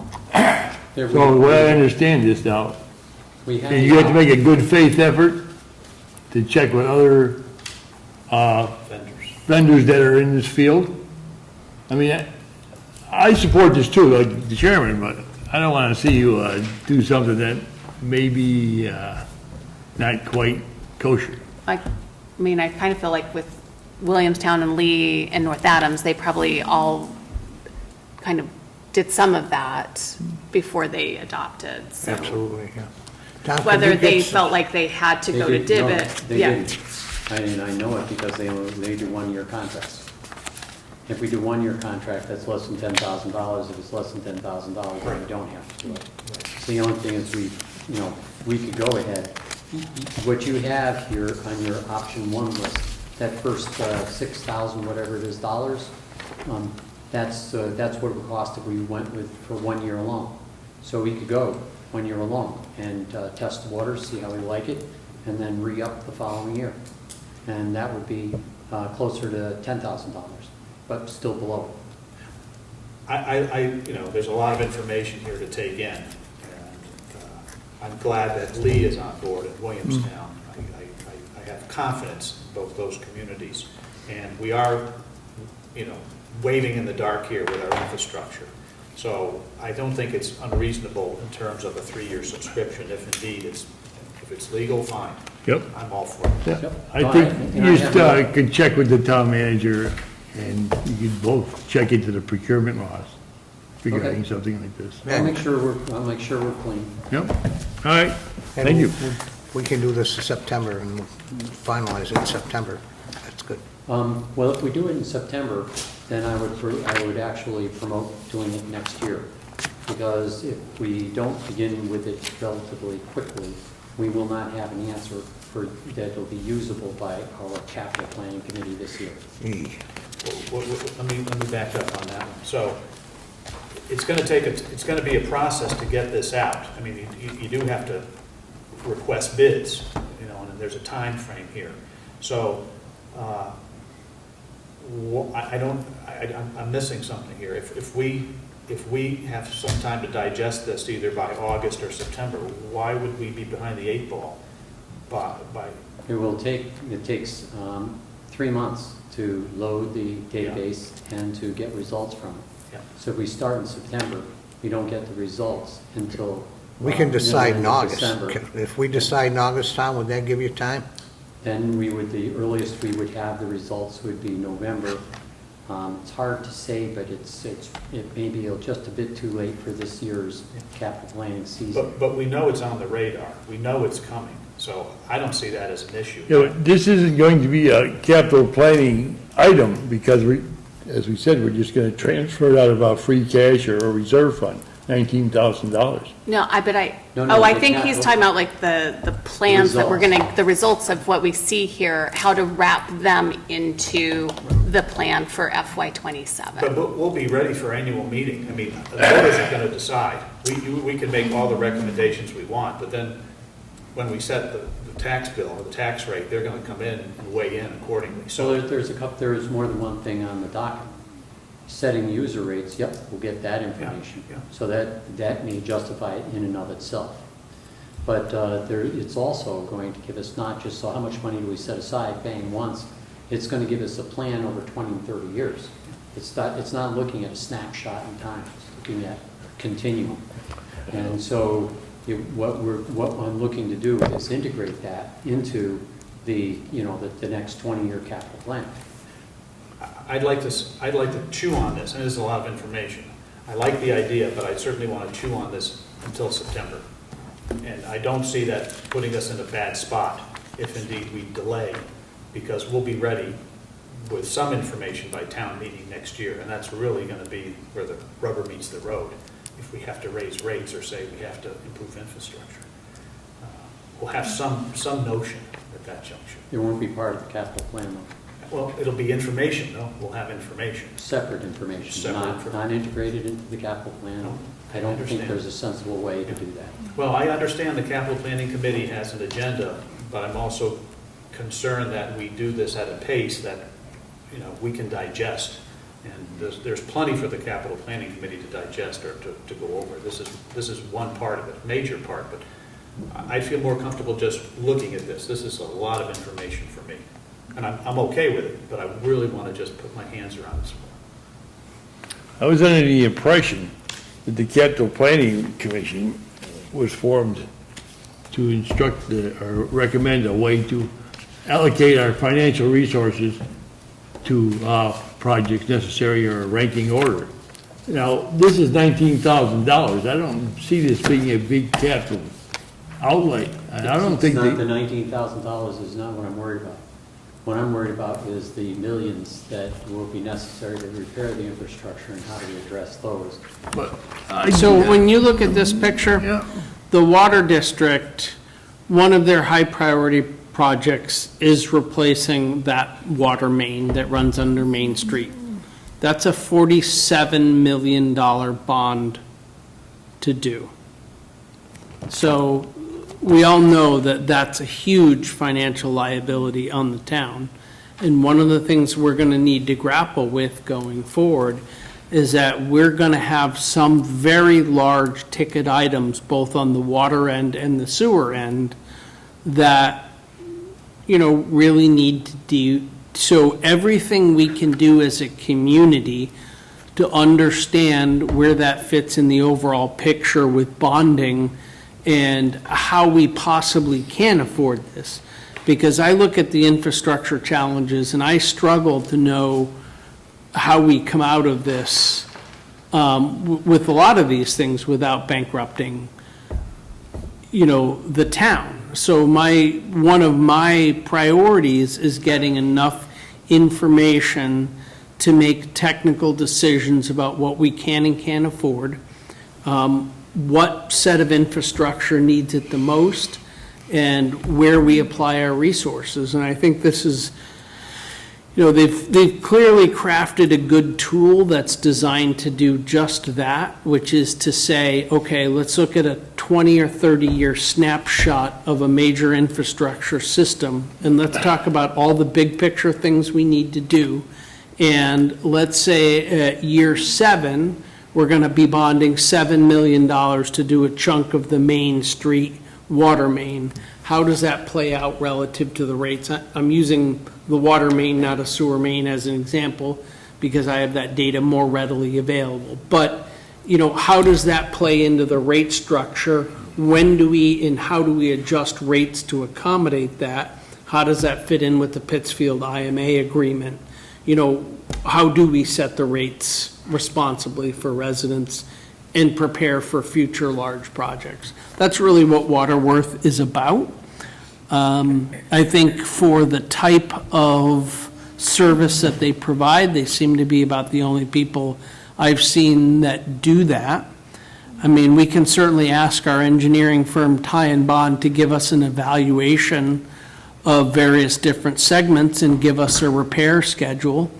And I could show you a proposal from them for about $200,000 to chunk off the next priorities in terms of reducing, infiltration in the system. But they're not going to forecast how that meets bonding and how we actually structure an agreement to pay for that. And that's what we're sorely lacking here, I think. Let me ask Eric, there's a lot of big ticket items, but you mentioned water. Do we have water information in terms of water mains now? Yeah, we do. So we have this framework in terms of where we're going to be upgrading our water trunk lines throughout the town? Yes? Well, we have a really well-thought-out set of priorities for how and what to do that, but since the water department really hasn't raised rates in like 11 years, and they've run down their contingency funds, and they are still paying off the bond for one water tower in their dam, there's no money to do it. So I guess what I'm saying is, we have sewer, which we're overseeing and doing our due diligence, but the water department, they're going to be part of this capital plan, but they're sort of absent in this discussion. Well, they're not really totally absent from the discussion. I've been interacting with Bob Benline, and I intend on integrating the information that the water department does have about their water system and what they've learned from Waterford into the capital plan around town. Let me ask you this, Tom, in terms of an example, because my limited construction history, water mains sometimes run parallel to sewer mains. Yep. So now we have to, if we're digging up to do a sewer, it would make a lot of sense at that juncture, when that hole's dug, to do the water, if indeed it's a priority. So it really has to go hand in hand. And that's why I just like to digest this till September. I think it's good. I think it's good that we're opening these doors. Maybe not what people want to hear, but I just want to make sure we're coordinated with water and sewer. 'Cause Tony, those are our two big ticket can I items. just ask, is the price tag of the subscription at all No. of concern in that sense? Like as if we went with a 1 year and just did the 6,600, if that plays into anyone's thoughts around? I'm okay with proposing this. I just was given this evening, and I'd like to do homework. That's my point. I'm raising questions and issues Yeah, now. yeah. I just want to mull this over some more in my mind before I give it a stamp of approval and have questions answered. I mean, this is good work, but we have, we're talking about sewer and water. What if we talk about a 1 year, and you go home and do your study, and next month in August, we approve? Yeah, that'd be fine, Would Bob. that I just want give some you- time. That's all I'm Would asking. that, Yeah, that's what I was gonna suggest. would that be Perhaps suitable we to can- you, Tom? We'll make a decision in Give us a August. shot, because if you do it in August, I have a chance that I can accelerate the loading of the model and potentially cut it from 3 months down to 2 All right. months and Let's- still be able to. Is get everybody things good with that? We'll do the 1 year model, and then everybody do the due diligence, come back with questions for Tom, and I think in August meeting, we can approve this and do the 1 year, then we don't have to worry about anything else, and then let's get some answers going. You can live with it. Thank you. Okay. Motion, please. Mr. Chairman, I move that I'm not sure, Approval, approval of Waterworks proposal for 1 year, In August, subject to, we're gonna do that in August? August, yeah. So what are we doing now? Yeah, we We're don't. just proposing it for August. Oh, just put that on the agenda for August? Yeah. Well, then it doesn't need a motion. well, no, we're going to vote, we're going to hopefully vote on it in August for 1 year, John. Yeah, okay, but we don't need a motion right now, or do we? One and the same. I mean, One and the same. I mean, I move that we put this on the agenda in August. Second. All those in favor? Aye. That was easy. Simple. Yeah. All right. Okay. All right, number 18, we're getting there. Yeah. Where's my Everybody thing? okay? Anybody need a break? No, let's do it. Okay. Where's my thing? Review and approve financial policies presented by Capital Planning Committee.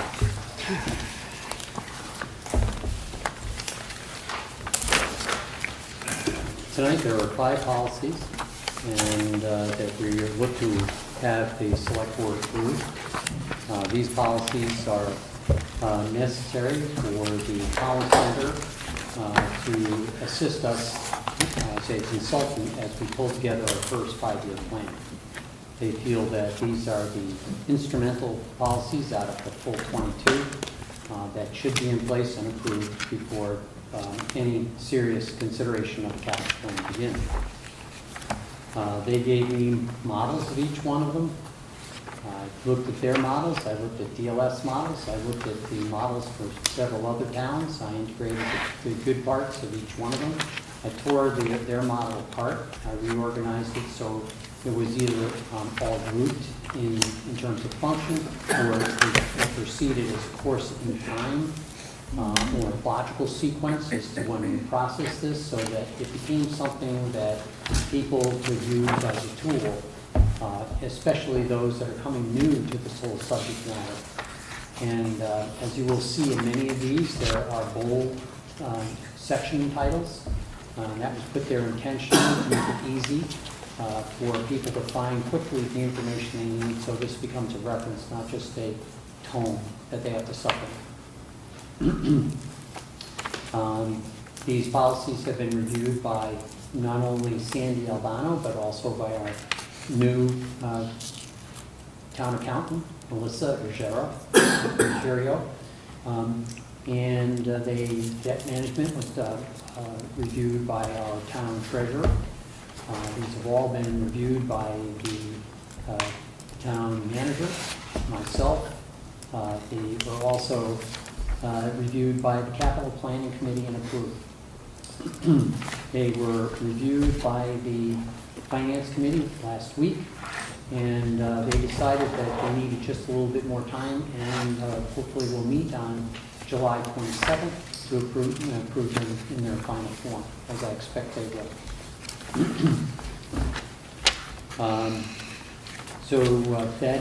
That's the background. So these things have been, I want you to all have comfort that these things have been fairly well reviewed, that these aren't coming to you cold, so you have to worry that there's an elephant-sized problem hiding somewhere. I appreciate the fact that Tony had a couple of concerns in regard to one of the policies. I'm happy to discuss those with him and sort those all out. I understand the policies in depth because I wrote them, but I also know that because Eric has lived them, he's better able to bring them to life and describe them to you, and I'll ask that he does so. Okay, so first of all, what I'd like to do is just go policy by policy and give you an overview of what the policy is. But realize this is going to be in a framework of an awful lot of other financial policies. The reason we carved off the ones related to capital first were they were requirements for us to enter into an agreement with the Collins Center to help us develop the first draft of the capital plan for the town. So hopefully in late July or early August, the state will open up the contract grant portal. We have an agreement with the Collins Center that we're starting to work on the actual project now, but they will not require us to sign anything until such time as we have the compact grant.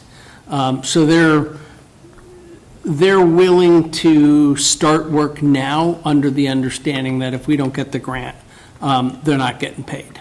So, which is nice of them. So let's start with the annual operating budget process. So eventually there's going to be two policies. There's going to be a budget policy and a budget process policy. The budget process or the budget policy sets out the objectives of what we're trying to do with the budget.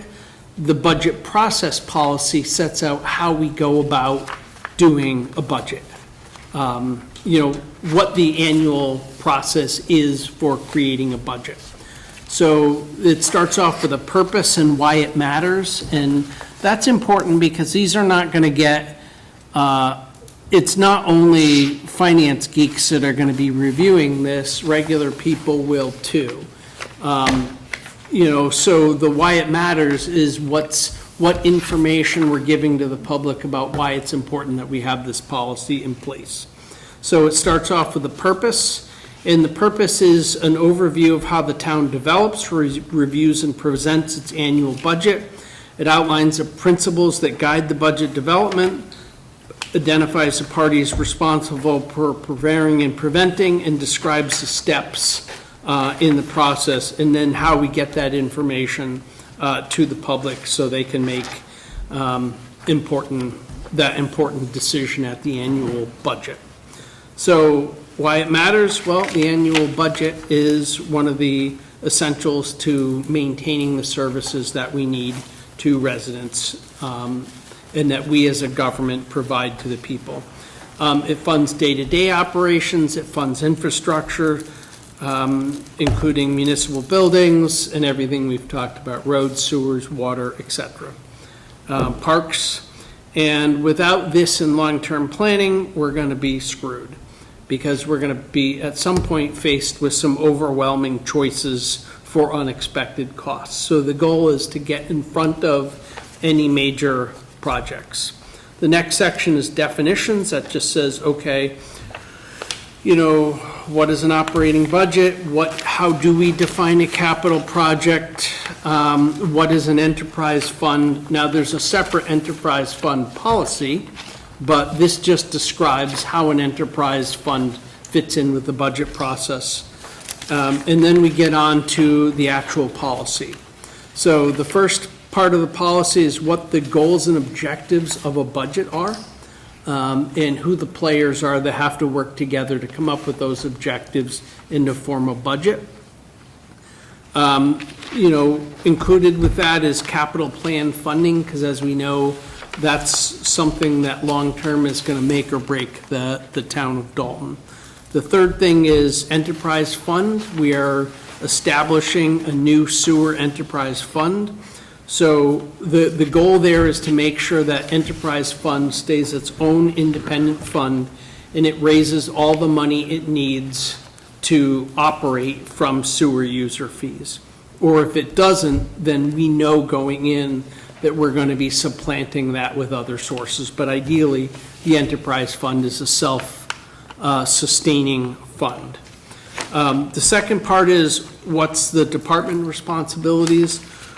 What do they have to send to the town when they're budgeting as a department, and what the process is for them giving us that information. The third part is just the statement that we as a Massachusetts town have to do balanced budgets. We have to make sure that our revenues and our expenses match, because that's, you know, good budgeting, but it's also the law.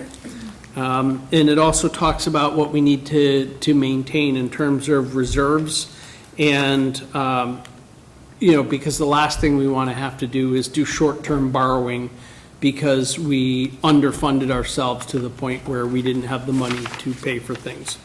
So it talks about also not using one-time revenues to shore up recurring expenses, which is a kind of fundamental tenet of municipal governance.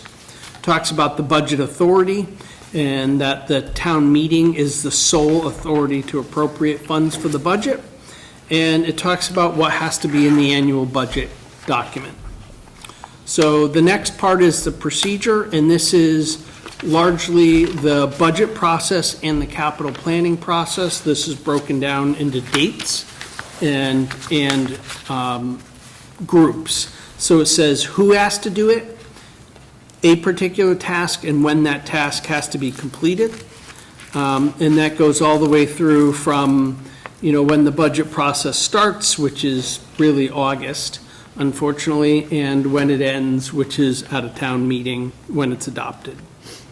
And the last thing on there is the budget presentation and adoption.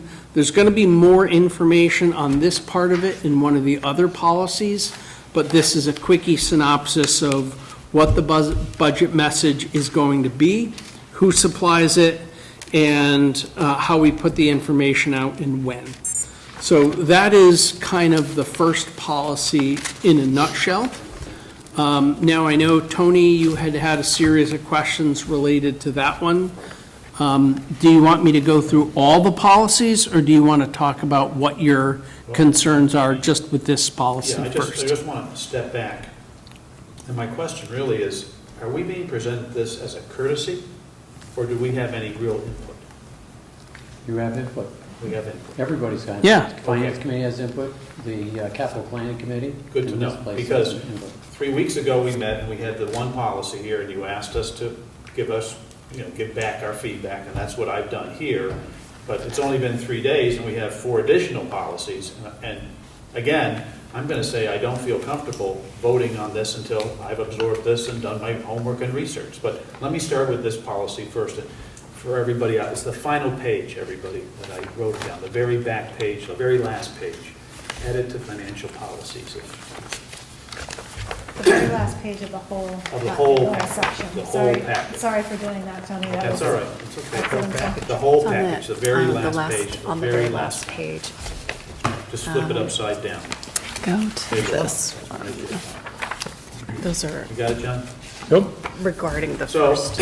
I've noted here, and again, I'm very much a proponent of inclusivity, and it's noted later on that the Central Berkshire Regional School District is going to be part of this, but I'd like it noted up front that somehow they have to be part of this process, because they too are going to come with their capital needs. And also the fire district, in terms of their capital needs. And whether they do so or not, they should be noted as part of the annual operating budget process. That's my first concern. The other one is, and it's maybe insignificant, but $10,000 is really a very low amount to set as a base for capital projects. We have a $25 million policy. $10,000 is less than 0.5% of a $25 million budget. I would hope a capital project would be somewhere in the neighborhood of at least $50,000, but that's debatable. The other thing is an enterprise fund, so everybody knows it's really the sewer user fund. Not a big deal whether you say that or not. I don't see here the notion of capital program and debt management policies. I don't know where those are or what that means. I mean, it's in there, but I have no idea what that is, and it's bold lettered no less. So if it means something, it should be noted or referenced. There's a full policy of that Well, in one of the other ones. But I didn't know that at the time, Gene. I Yeah. mean, when I'm reading this now, I didn't have the other policies. It says here too, finance director of the Water Special Revenue Fund. We don't have a finance director. Again, I'm the big person to know who's going to be responsible for this going forward. And Water Special Revenue Fund, I don't know what that means. I don't know if we have one. The other thing that concerned me was in terms of our employees having to justify a capital expense. It seems sort of redundant and an overemphasis in terms of justification, where many times it's simply a conversation. It doesn't require statistics or any of that. The town, not an issue per se. We had talked last time, and Jeannie, I think you were part of the discussion with me in terms of the time frame, in terms of what we'd like.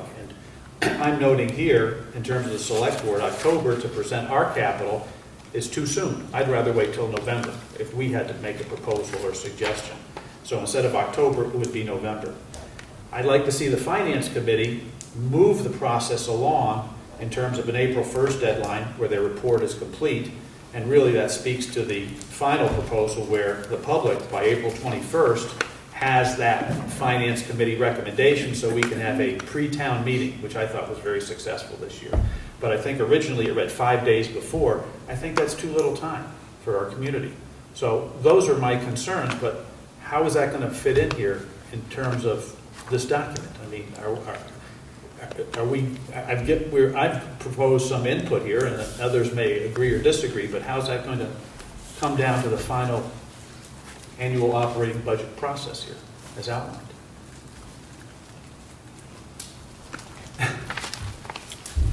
I mean, we can certainly incorporate your changes in and go back to the other two committees and request them to review those documents. It can be an iterative process, but, you know, you're also pushing, I mean, Yeah, look, I get policies, that's why we're still not screwing around, that's a poor term. We're dealing with the town's personnel policies, because it's a complicated thing, and every time we make a change, I gotta go back and socialize that with the unions, and it's gotta go back to the employees, and it's a process. But I also think that, in part, because we as a town have never had financial policies in place. We're not going to be perfect the first time, and we're going to do it for a year, and we're going to say, ooh, that worked, that didn't work, that debt limit's too high, we don't want to take on that much debt that we put in there, or it's too low, or that's unworkable. So what I'm saying is that ultimately, we have to get a set of policies and try them out and then come back and say.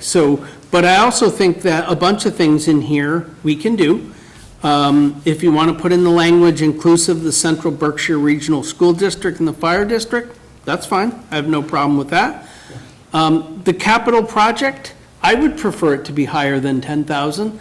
I made that argument with the Finance Committee multiple times and been shot down.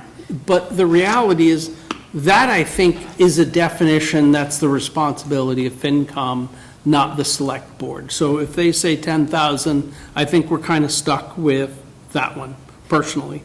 If you want to add an explanation under Enterprise Fund and say, as an example, the sewer user fee, that is, at this point, the only enterprise we have, no problem incorporating that change.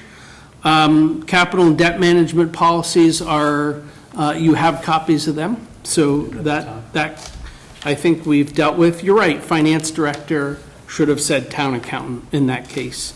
Water Special Revenue Fund is not under the control of the town. That's what the Water District has referred to it. So I'm not sure why. Do they have that? Do they have that actual account? Okay. Yes. Because I'm not aware of that. So that is a real account under their purview. Yes, Okay, that's their savings account for their Okay. water stuff, Okay. because they do not have an enterprise fund.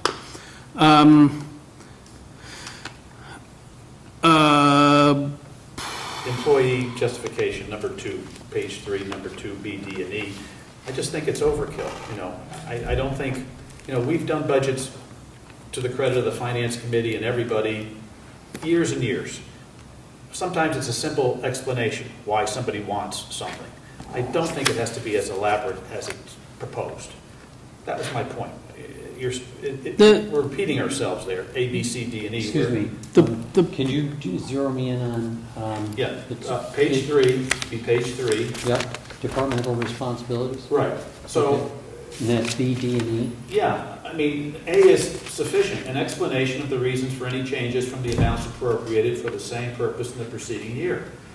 Then B, a narrative description of the funding request justifying new and existing, a brief outline of the duties and functions of the department, office, board, or committee with a focus on specific objectives and services to be provided to the public. D, statistics that demonstrate shifts in service demands. And E, a complete explanation of any increase in individual line items. I think that could be real simplified, an explanation. And sometimes it's a verbal explanation. It doesn't have to be overkill. I don't want to overburden our employees, how difficult it is to maintain and attract staff. So again, I would strike B, D, and E. A and C are sufficient, And I guess I would say that I think that's should be up to the town manager to determine how much information he wants to get the budget information together, but. I respect that, Gene. That was my thought. And for one, part of that is because that's what feeds into, in ClearGov and a true budget book, is a department by department explanation of what they do, why they do it. And this basically lays out that they have to supply that information, because I'm not writing for each department, what they do and what their excess functions are. And I do think it's appropriate if any department that's contemplating new expenses in an environment where we are fiscally strapped, because we are, because we're going to need to start spending a lot more on capital, needs to justify that. And I can't be like, well, we kind of like to do this. No, it needs to be a written explanation, because you as a board and me as a town manager need to understand what that expense is going to do, if it's going to get approved. And I would rather them give that to me in writing than have to track them all down individually and sit down and go like, why did that go up 50%? What are you getting for that? Because you're going to ask me that question, and I want to know it. So that's why it's in the policy. I'm not disagreeable to that. It's just, I don't think you need 5 bullets to that end. I think 1 bullet or 2 bullets is sufficient. But again, that's my point. Okay. Number 6, the town. Again, I'd like to know just who the town is. If it's the town manager, the finance committee, and the select board, the capital. Where's the reference to town in the document? Page 4, number 6. Page 4, number 6. Annual budget document, the second line, the town shall strive to prepare a budget document. Again, it's the finance committee, that's their responsibility, and with input from the town manager and the select board, so. It's everybody, it's the whole town. Yeah, well, just clarity, that's okay, I mean, not a big deal, I just want to be clear that it's all 3 of us. And again, in terms of the timeline, this is maybe more significant or a criteria is, again, I don't believe the select board should be held to an October deadline to submit capital. I prefer November. And given our plate, how much is going to be on our plate. And again, the finance committee hopefully should have their report ready by April 1st. And again, I can only relate to my experience on finance committee. It was pretty much wrapped up by April 1st. I would want to go beyond that point because, as you see down, I referenced that it should be April 21st that the annual, that the information, the budget is available to the townspeople, not 5 days before town meeting. I think that's way too tight a schedule. So, but again, it gets back to my point. Are we going to? I mean, I'm glad we're having a conversation. I don't want to. But if you want us to have input, to us to vote on these other 4 tonight, it's just not reasonable. I mean, to me anyway. I'd want to read them through, edit them, come back, have a discussion, and not rush this process per se. Although I understand you'd like to get it off the ground, as it should be. But these are guidelines for the future, and I feel it's important that we give it some thought and input.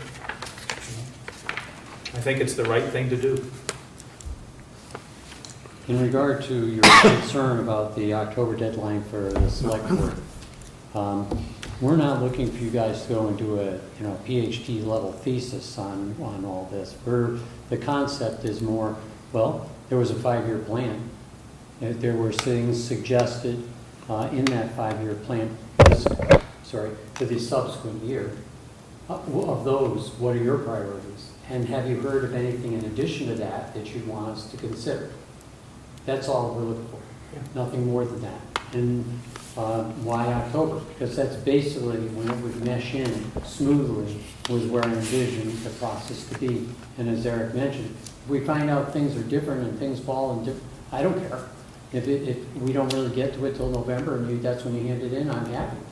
But if it turns out that the spot where we're actually going to use it is October, well, of course, I prefer to have it, or the committee's going to need it in October. But that's the logic behind that. I understand that, but given what I've come across this past year, I prefer November. What I was going to say, a month of breathing time. Because we're going to have to take in information and make a decision accordingly. And we don't have that information directly. Well, what information are you? Well, hopefully the budgets from the departments will be out there, the notion of a capital plan. Well, we're not getting department budgets till sometime near the end of December. Well, this is completely separate from department budgets. But there's going to be an intimation of, well, we need this or we need that, I would think, in the fall. But those get filtered through the capital planning committee, and the capital planning committee does the legwork on that, not the select board. I mean, you can override them certainly, but that's I just want to have The as much, concept. I just want to have as much information possible before I would want to speak to the point of what a capital concern is of ours. So, for instance, 3 weeks ago, we had no idea the waterworks was a priority. I mean, we were asked to give our priorities. There was no priority whatsoever regarding waterworks, which is valuable. So I'd like to stay ahead of the curve and be proactive and have as much knowledge. So November would be, I'd be more comfortable with November, and I don't think it delays the process at all. I think it may have an impact on the capital planning committee. I think we're going to know. We'll weigh in. And we have a member. Bob, you're the member? on I that? am. You are? Yeah. Okay, good. Yeah. Okay. Well, again, it's up for debate. I'm not going to push my agenda further than that. Yeah, I guess the way I kind of looked at it, Tony, was just that we're going to be hearing, and we'll kind of have a sense of like what people are talking about around town. It's that more if there's anything in particular that comes up that we haven't heard. So suddenly I hear a neighbor talking about like, some thing like, I don't know what, but and I haven't heard it in the capital planning meeting. I haven't heard it from Eric, and I'm like, oh, maybe this is something we should bring up. I just took it more like that it's not Right. what would already be known about, because we will know about things. Right. But it'd be more like something that caught us by surprise or. And I think the opportunity to sit down with a year's experience and look at the previous 5-year plan and make commentary about what in particular you find important to you within that 5-year plan as a committee, and share it with us so that we have that insight, so we can put greater weight or adjusted weight on those items. We want to do that. Yeah, I know this is all new. It's all good. I just want to make sure if we're setting guardrails or guidelines, we have input, and so go back and forth. And I'm certain we'll revisit this. So, I'm not going to make a big deal, but if it's need to be revisited as a November deadline, so be it. I'm not looking here to. As I said, if I can comply with I don't care, I'm happy to Yeah. have in November. If I need it in October, my hands are kind of tied. Well, then you come to it. But then again, $10,000 capital base, you're going to have a lot on your plate to look over. Right, but I'm not going to think you're going to be worried about the latest mower for $10,000 to $11,000. You're going to be worried about that, there's a new vac truck that you guys decided for $650,000, or that, you want that elevator that you were thinking about for the town hall, that you really kind of want to accelerate that for some reason that we had no awareness about. I don't know what the list is, but that gives you a flavor. These are going to be big ticket items. You're going to be 6, 7-digit items, not 5-digit items. Yeah, that speaks to the point of the 10,000. As far as the final page 5, I feel quite strongly that again the time frame would be better pushed back or pushed up, however you want to look at it. This is the 21st thing? Yeah, April 1st, Finance Committee report shall be completed, and then by April 21st, that information would be given to our public, our residents, prior to annual town meeting. So that gives at least almost 2 weeks. But if you can't have both. You can't push back the time you want to get information and then crunch everybody else on time by saying the final product has to be ready 2 weeks earlier too. Now you just took 6 weeks out of much of that process. And that's probably not tenable in the budget process unless you want to have, my last community did Saturday budget workshops. Well- If you want to commit to coming in every Saturday for a couple of months, we can crunch some of those time frames up. Well, I don't see a problem April 1st for the Well, finance. it says on or before April 7th. It's not Yeah, that it's April 7th. it's just a week before. It's a week before April 1st, okay? So then we have to get this printed and sent to the residents with the Boy Scouts. So that's a good thing to get it done sooner rather than later in April. And then the final, April 21st, we're going to have hopefully a pre-town meeting. And to be honest, I'd like to suggest a Saturday for a pre-town meeting. I think that would be a wonderful thing if our residents want to appear here or at Wacona or what have you. So, that was my thought, but whether that happens or not. But I just want to give the public as much time as possible to digest this. But 5 days before is too short. If you want to pick a point in between 5 days and April 21st, that's okay. So that was my input. But can I say, this is a long night. Can we just table these other 4 documents till our next meeting so we can read them? If we don't go over them tonight, you're committing to spending a couple hours going over them all individually at the next meeting. Well, I would hope that we would submit our edits, and then, I think this is important. I think it's important. Is there an August meeting? Yes. Yes, yeah. Why don't you just schedule another meeting in a couple of weeks? Well, the August meeting may cover it. I mean, I think what follows this is pretty standard fare, to be honest with you. It's technical terms, right? Well, I've made an effort to not have it be language that only accountants will understand. I've gone out of my way to make sure that, people that are decently read, doesn't have to even go to college, Yeah, that can read this thing and understand what he's talking about. yeah. And so I'm gonna say, no, it's detailed, but I would say not technical. Yeah. I don't. Jeannie, you've had an opportunity, we've reviewed these things in detail. Is that a fair characterization? I think so. I mean, Lori sent these via email last week. And so I did look through them digitally. And so I felt like I had time to kind of digest that over the weekend and look through them. So I didn't have the same level of concerns or issues with any of these. I was just able to kind of look through them.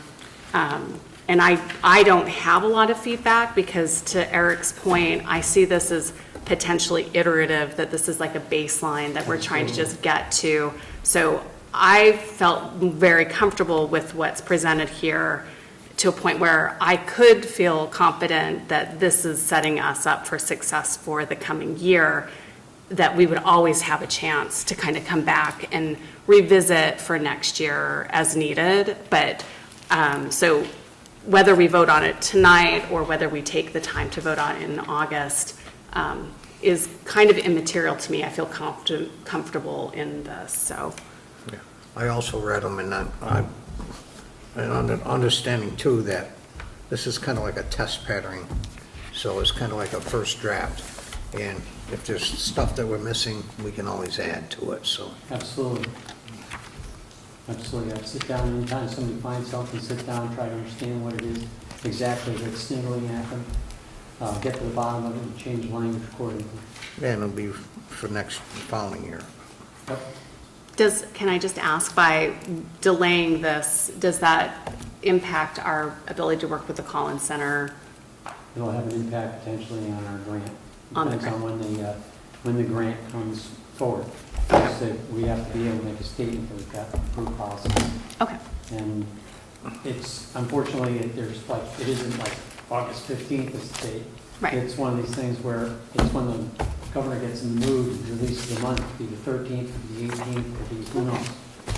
But our meeting's scheduled for the 17th, so it's not the end of the month. It's early enough that if we wait and vote on these on the 17th, we may be fine. We'd be in a position where we probably need to pass them or make them act on them.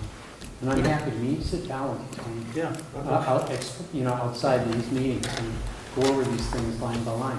I just feel very uncomfortable rushing things, the tail wagging the dog. That's how I feel. I mean, I think this is all in the right direction. It's just a lot of information. And this is more boilerplate, these 4 policies after. This was, and I just, to be honest, just glanced them because I said, I'm not going to even discuss editing this evening. But I'm okay with those other 4 policies I tore down to the bones as well. I rebuilt them entirely, so they're not, there's no grabbing from something off the shelf. It's boilerplate language, but I just want to feel comfortable. I don't know how else to say it. So if we did it August 17th, I'm more But than I'm happy to sit down with you outside of a committee meeting. If you have questions, Sure, want to meet with Tom ahead of time. Or email, sure. Sure, Yeah, email. well, Share that. I think it's easier to do it face to face, so we can go to Calvin in the room and sit down. I don't mind doing it. Just give me a call, tell me when, and I'll be there.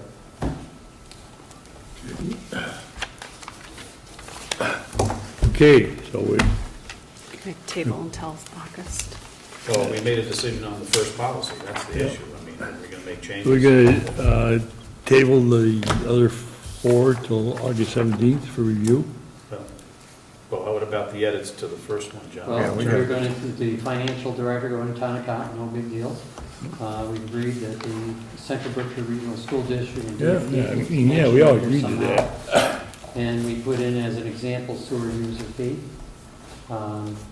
Those are the primary ones that we see, and then we'll figure out if, how much wiggle room we can have in the five days, because it's not just a question here, but it's also balancing with the finance committee. Yeah. Because the finance committee was, wow, they got nervous if, can we make it 3 days or whatever. So it's not, I'm just trying to be the mediator, come up with something that is workable. That's why I didn't say that it says at least 5 days, trying to push them to make it more.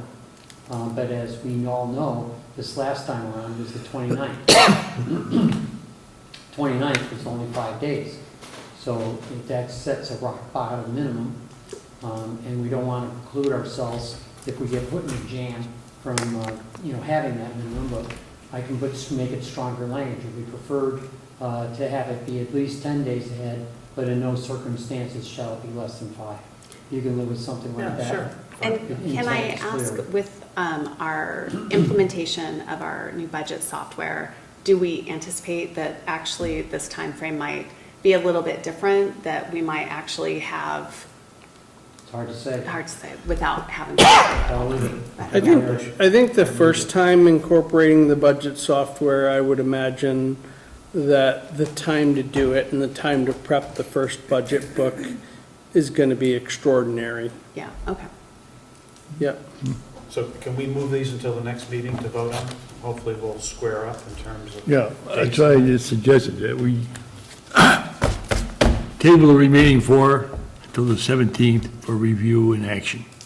So with those 4 edits that I agreed to on the annual operating budget? Yeah, the changes to the first, yeah. We'll vote on that one Annual first, John. operating budget Okay. To the point where you'd accept it. Well, you don't, Well, yeah, it's going to, the time frame April 1st for the finance committee and then 5 to 10 before town meeting. The 5 to 10 for the town meeting, April 1st, as part of the finance committee, I'm nervous about whether we can guarantee it. I can't, it's not April 7th, it is on or before April 7th, so we should strive for it. I can put strive for April 1st, but no later than April 7th if you'd like. Okay. My concern is this year it was very late and it didn't get out to people. I just don't want to see a repeat of that. Well, and we, if you were on the finance committee, we met every other week from January until April, right through. So it was, we were stepping as hard as we possibly could. We were wasting no time. So Okay. we continue to do it. We can get it done in the middle of March, we're done. Thank you. We don't want to drag it out. All right, with those changes, sure. Okay, motion? John, do you want to? well, I'm not sure what the motion would be, but I move that the changes that have been suggested and accepted by, and reviewed by the town manager be adapted. For policy number 1. Yeah, policy number 1. Annual Operating budget. Yeah. Is there a Second. Okay. Okay. Motion been made and second. Is there any further comments or questions? All those in favor? Aye. Okay. Thank you, everybody. Appreciate it. Take it down. Now, you want to table the rest? Table till August 7th. Well, it might, I don't know, it won't take long to do these transfers. Oh, we got to do Did we, the other policies. We got to I moved that we table until August 17th, review and decisions regarding the remaining 4 policies. Second. All those in favor? Aye. aye. Okay. Okay. You want to do all these You got to do them transfers one at a time. individually? You got it. You got to, huh? Okay. All right. Let's see what I got to see over here is the,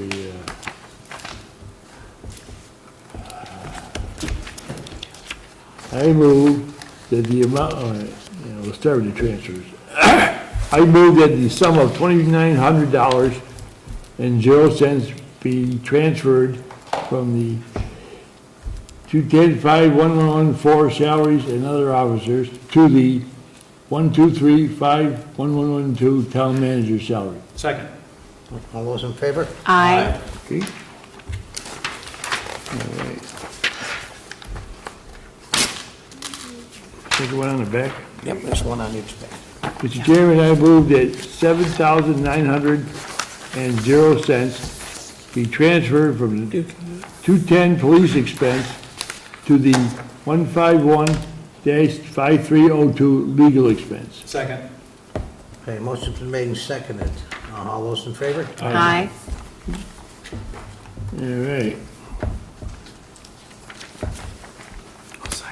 Now, I'm not sure here what we're doing, because this has got a negative sign in front of it, the amount to be transferred. Just make that a positive sign. Okay, it's just, okay. The amount of $7,352.69 be transferred from number 145 account treasurer expense to the number 157 information technical expense. Second. Motion's been made and seconded. All those in favor? Aye.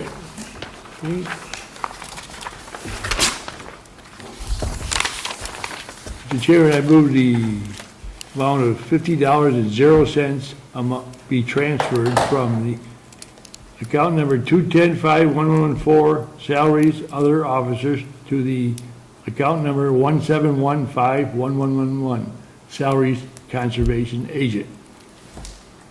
In the amount of $50. $50. Yep. Second. Okay. All those in favor? Aye. Okay, let me get this straight. $10. Mr. Chairman, I move that $10.00 be transferred from account number 210-5114 salaries, other officers, to the number 1755112 salaries, town planner. Second. Okay. Motion's been made and seconded. All those in favor? Aye. Okay. Mr. Chairman, I move that $800.00 be transferred from the account 510-5308 software support agreements to account number 191 building and property maintenance. Is that correct? 210, John, did you say? 210-5308. Yeah, to 191. Yeah, I started out wrong. But then it says 192 receiving. So Yeah, which is it? I think it's actually 192. Jeff, Buildings and Grounds, what is the? 192. 192. So 192. Okay. Okay, I move to amend my own motion to insert the figure of account number 192 in lieu of 191. Second. Okay. All those in favor? Aye. Now the main motion about it. Those are amended. We have a vote on the main motion, amended. Okay. All those in favor? Aye. Aye. Aye, okay. Okay. Mr. Chairman, I move that $41,352.00 be transferred from account number 423 snow and ice expense to the account number 2222 communications salary. Second. Motion's been made and seconded. All those in favor? Aye. Just a quick question. That's a large amount of money to transfer to communication. So we've already transferred, so we already made transfers from communications to cover snow and ice. Okay. We are reversing them because Massachusetts came up with a grant reimbursement program for snow Yeah, and 'cause ice. the next page is a reverse, So, not in total, but. right, we're just undoing what we've done already. Mr. Chairman, I move that $30,803.00 be transferred from account number 423 snow and ice salary to account number 2222 Second. communication salary. Oh, second. Yep. Okay. Motion's been made and seconded. All those in favor? Aye. Okay, Mr. Chairman, I move that the amount of $1.00 I'll give it to him. be transferred from account number 210-5114, salaries other officers, to the account number 294-5111, salaries forest warden. Second. Motion's been made and seconded. All those in favor? Aye. Mr. Chairman, I move that the amount of $6,825.00 be transferred from account number 210-5580, other supplies, to the account number 449, sewer expense. Second. Okay. Motion's been made and seconded. All those in favor? Aye. Mr. Chairman, I move that $700.00 be transferred from the account number 2105114, salaries other officers, to the account number 919-5136, vacation payout non-union. 5-6. 5-6. 5-6. Yes. Okay. Second. Motion been made and seconded. Is there any further corrections? All those in favor? Aye. That's it. Right? All right. Okay, department head monthly. Oh, okay, yeah, department head monthly reports.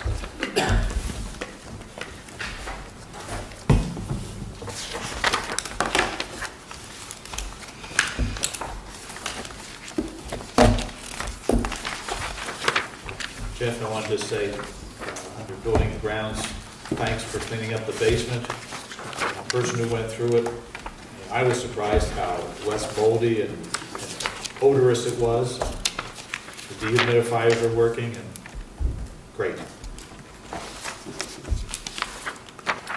Any comments, any other comments on this? I will add that although the expenditure report was not available for this meeting, as soon as it is available, I will send it out by email. So These are really nice, though. I Yeah, really they're appreciate really it. helpful. Very informative. Okay, general correspondence, any? we have a notice from Charter. It contains a lot of data. And they're adding back Australia TV, channel 244. Pretty much sums it up. Okay. Anything Wow. else? Whatever that is. They're actually adding something, huh?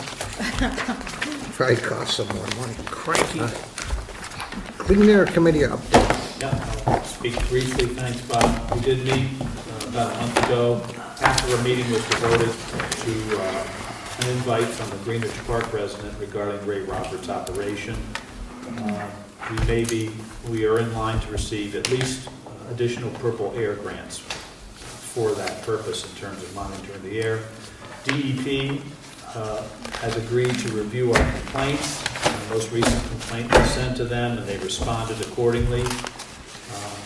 We talked about a negotiation mediation team being formed as soon as possible in light of litigation, if indeed there's any mediation to occur. And Berkshire Regional Planning, again, with Jeff's assistance, we have an air monitor now at Town Hall. So we have one at DPW and one at Town Hall. I don't know how or when we're going to get data from that. We have one more to go, hopefully at Pomeroy Manor at some juncture. So we have 2 out of 3. And that's it. We'll be meeting again in about a week or 2. Okay, thank you for everything you're doing. Tony, a recent complaint, I mean, that wasn't related to the Roberts complaint. No, It's sorry, not- thank they're you, John. two separate things. Yes. We just got another one tonight from Patrica. Okay, town manager update. Okay, so I'm going to abridge this since it's quite a few pages long. I'll spare you, given the time. So obviously, you know, we hired a new town assistant. Welcome to Brianne Noble. And we also have a temporary clerk in place, Patricia Nichols, who's helping out in that office until such time as we have Brianne fully on board. We had a bunch of strong applications. We were able to select a candidate who I think is going to be an excellent fit for the town's needs.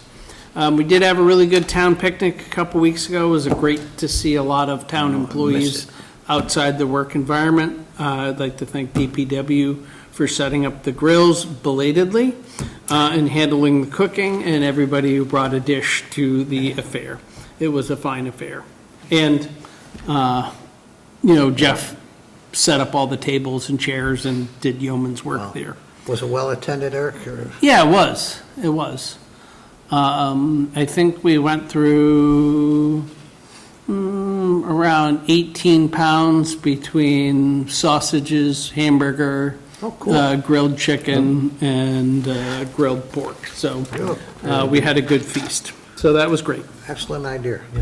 So we submitted the initial financial data to ClearGov, and we're starting on implementation for the new town budgeting process. This work will continue over the next 6 months to prepare for the next budget. So we're still working on updating the town's financial policies. You can expect to see around 20 to 22 policies sometime over the next 6 months. We have at least a pretty clean draft of all of them at this point, but I suspect giving you all of them would be not too productive at the moment. So we'll try to parse that out. So implementation of Time Clock Plus, we are working on it. As you all know, the special town meeting did approve all the proposed financial articles, so that's good. And the tiny home zoning bylaw amendments failed. We are moving forward with the junk vehicle enforcement. The second round of letters went out, which includes a $25 fine. Then we wait a month and we fine them $50.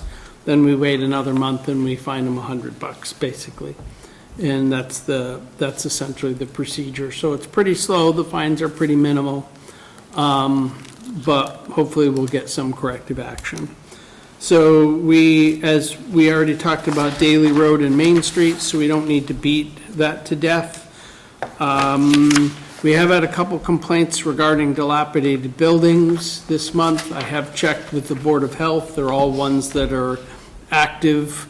There was a new one on Main Street that, well, it was the first I was aware of it, but the Board of Health is just getting to the legal step of pushing that into the court system. So these take a long time. Once they go in the court system, you can anticipate at least a year before anything substantive happens, but they're working on it.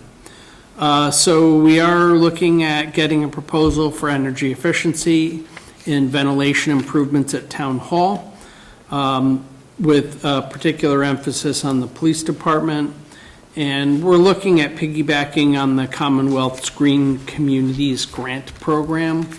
And it looks like if we stage this over multiple years, we can probably get the majority of that grant funded. There's going to be some things they're not going to grant fund, but we do have money available that was allocated originally for the sewer lateral repair that we allocated this last budget season.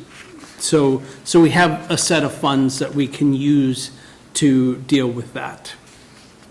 Still waiting on the report from Foresight Engineering regarding the West Housatonic Street parcel. Wednesday, I'm meeting with the VP at Crane to discuss that. So he wanted an update on where we're going.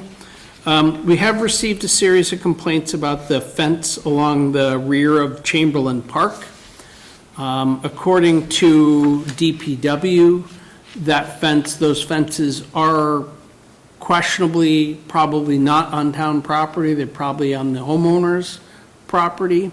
I think the way I would like to deal with it, and probably technically the homeowner's responsibility, but since they abut a public park, I think it's fair that the town owns the fence between us and the neighbors there, which is essentially a 6-foot-high wood stockade fence. It's falling down in a bunch of sections. It needs repair.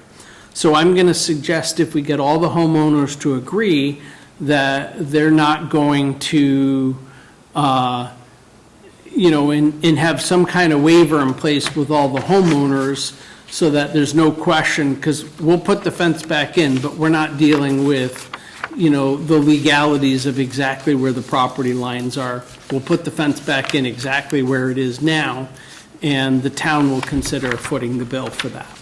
Which park was that again? That's Chamberlain Park. I think that's appropriate.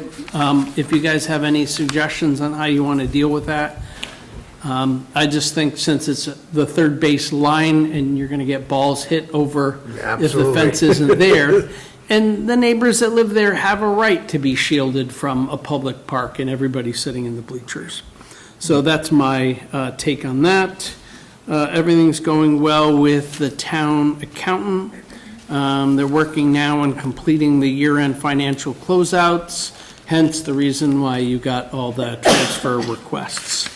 There are a couple ARPA-funded projects where there's money that's been authorized but unspent. You can't change the category of the project at this late in the game, but you can still spend the money.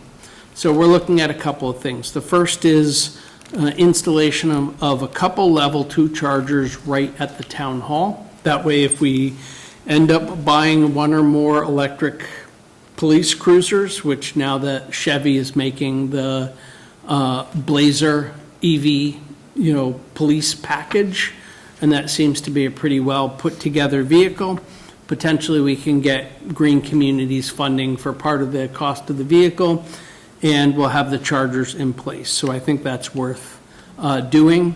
We're not going to do charge point or any of that. We're just going to put the regular level 2 chargers on the building, and we'll keep the breakers off until we have electric vehicles that we want to charge there. So they will not be public charging stations. There's also some money left over in the public safety facility design project. A portion of those funds will be used to pay for foresight engineering of the Crane property, so we were able to shift that.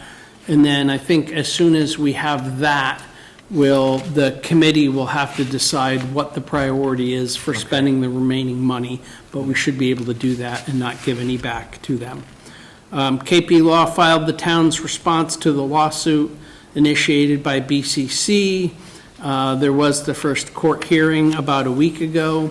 I asked Alex for a synopsis of that. The town has also received a countersuit challenging the fines issued by the Board of Health, so that's ongoing, but since we already countersued them over that, that's not really a surprise. And separately, the ZEO continues to issue daily fines for ongoing zoning violations. So capital planning, as Tom alluded to, is making progress towards developing a comprehensive long-range capital plan. It's a daunting task. There's a lot out there in terms of what we need.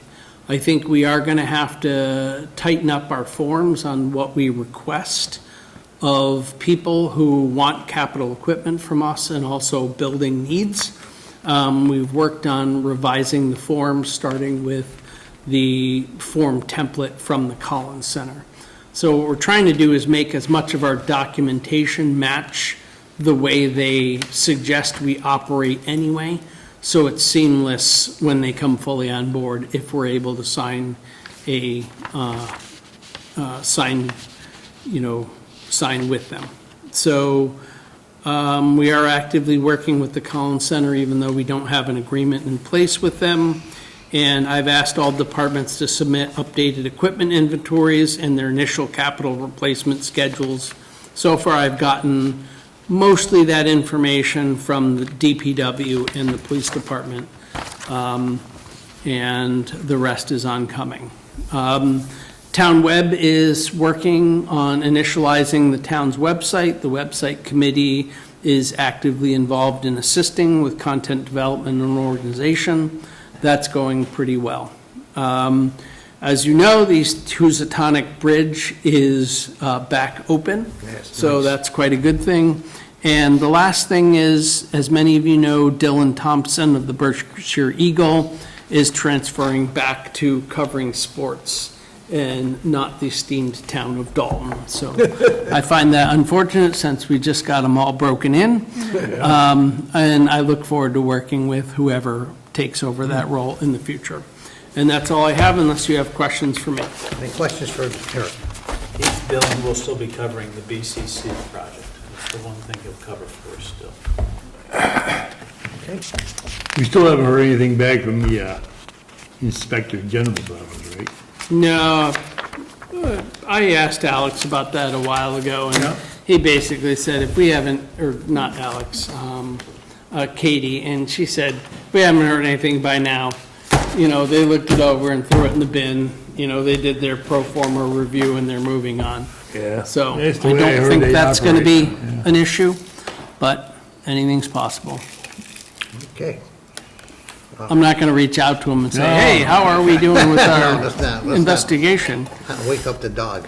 Okay, items not anticipated 48 hours before the meeting. Future agenda items? Oh, did I miss that? Yeah, I had it crossed off. Okay, future agenda items. Just have two, I've mentioned them and I know they're on the plate, but it'd be emergency management in terms of speaking to us. Also, the code, Zach Dumont in terms of coming to us and presenting the code. And a request of the select board, our next meeting meet at 6 o'clock versus 7 o'clock. Is that doable for everybody? Is that good for you, Eric? Fine by me? Lori? Why are we meeting at 6? I think these are long meetings, Sean. I think it's, here we are, going on 10 o'clock. It's a beautiful summer This day. is a rarity, I mean, I think it may be next. wait a minute, is the policy change? No, just the next meeting, John. Well, Just how do you don't even haven't seen the agenda yet? Well, it's summertime, and I just assume meet earlier than later by an hour. Just this one meeting, All John. right, That's all, okay. just the one. I don't Is wanna everybody set good a with that? precedent. All right, we'll meet at 6 next time. Thank you, John. Yeah, You get to bed earlier, John. yeah, I can stay up all night. So that we've already put on the rest of the Yeah, we can materials for next come time. in our pajamas if you want. Okay, remarks of the select board. Yeah, I just have a few here too, in alluding to the litigation. I did attend Superior Court.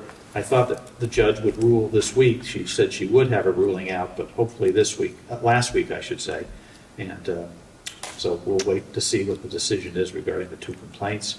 Also, I contacted DEP regarding the dump site off Washington Mountain Road, and additional cameras have been added. Pittsfield has been alerted, and they are in the process, supposedly, of looking to clean it up. It is their territory, that even though it's our shared site with Washington, the turnaround, the land that the dump is on is really Pittsfield. So that was good news, I hope.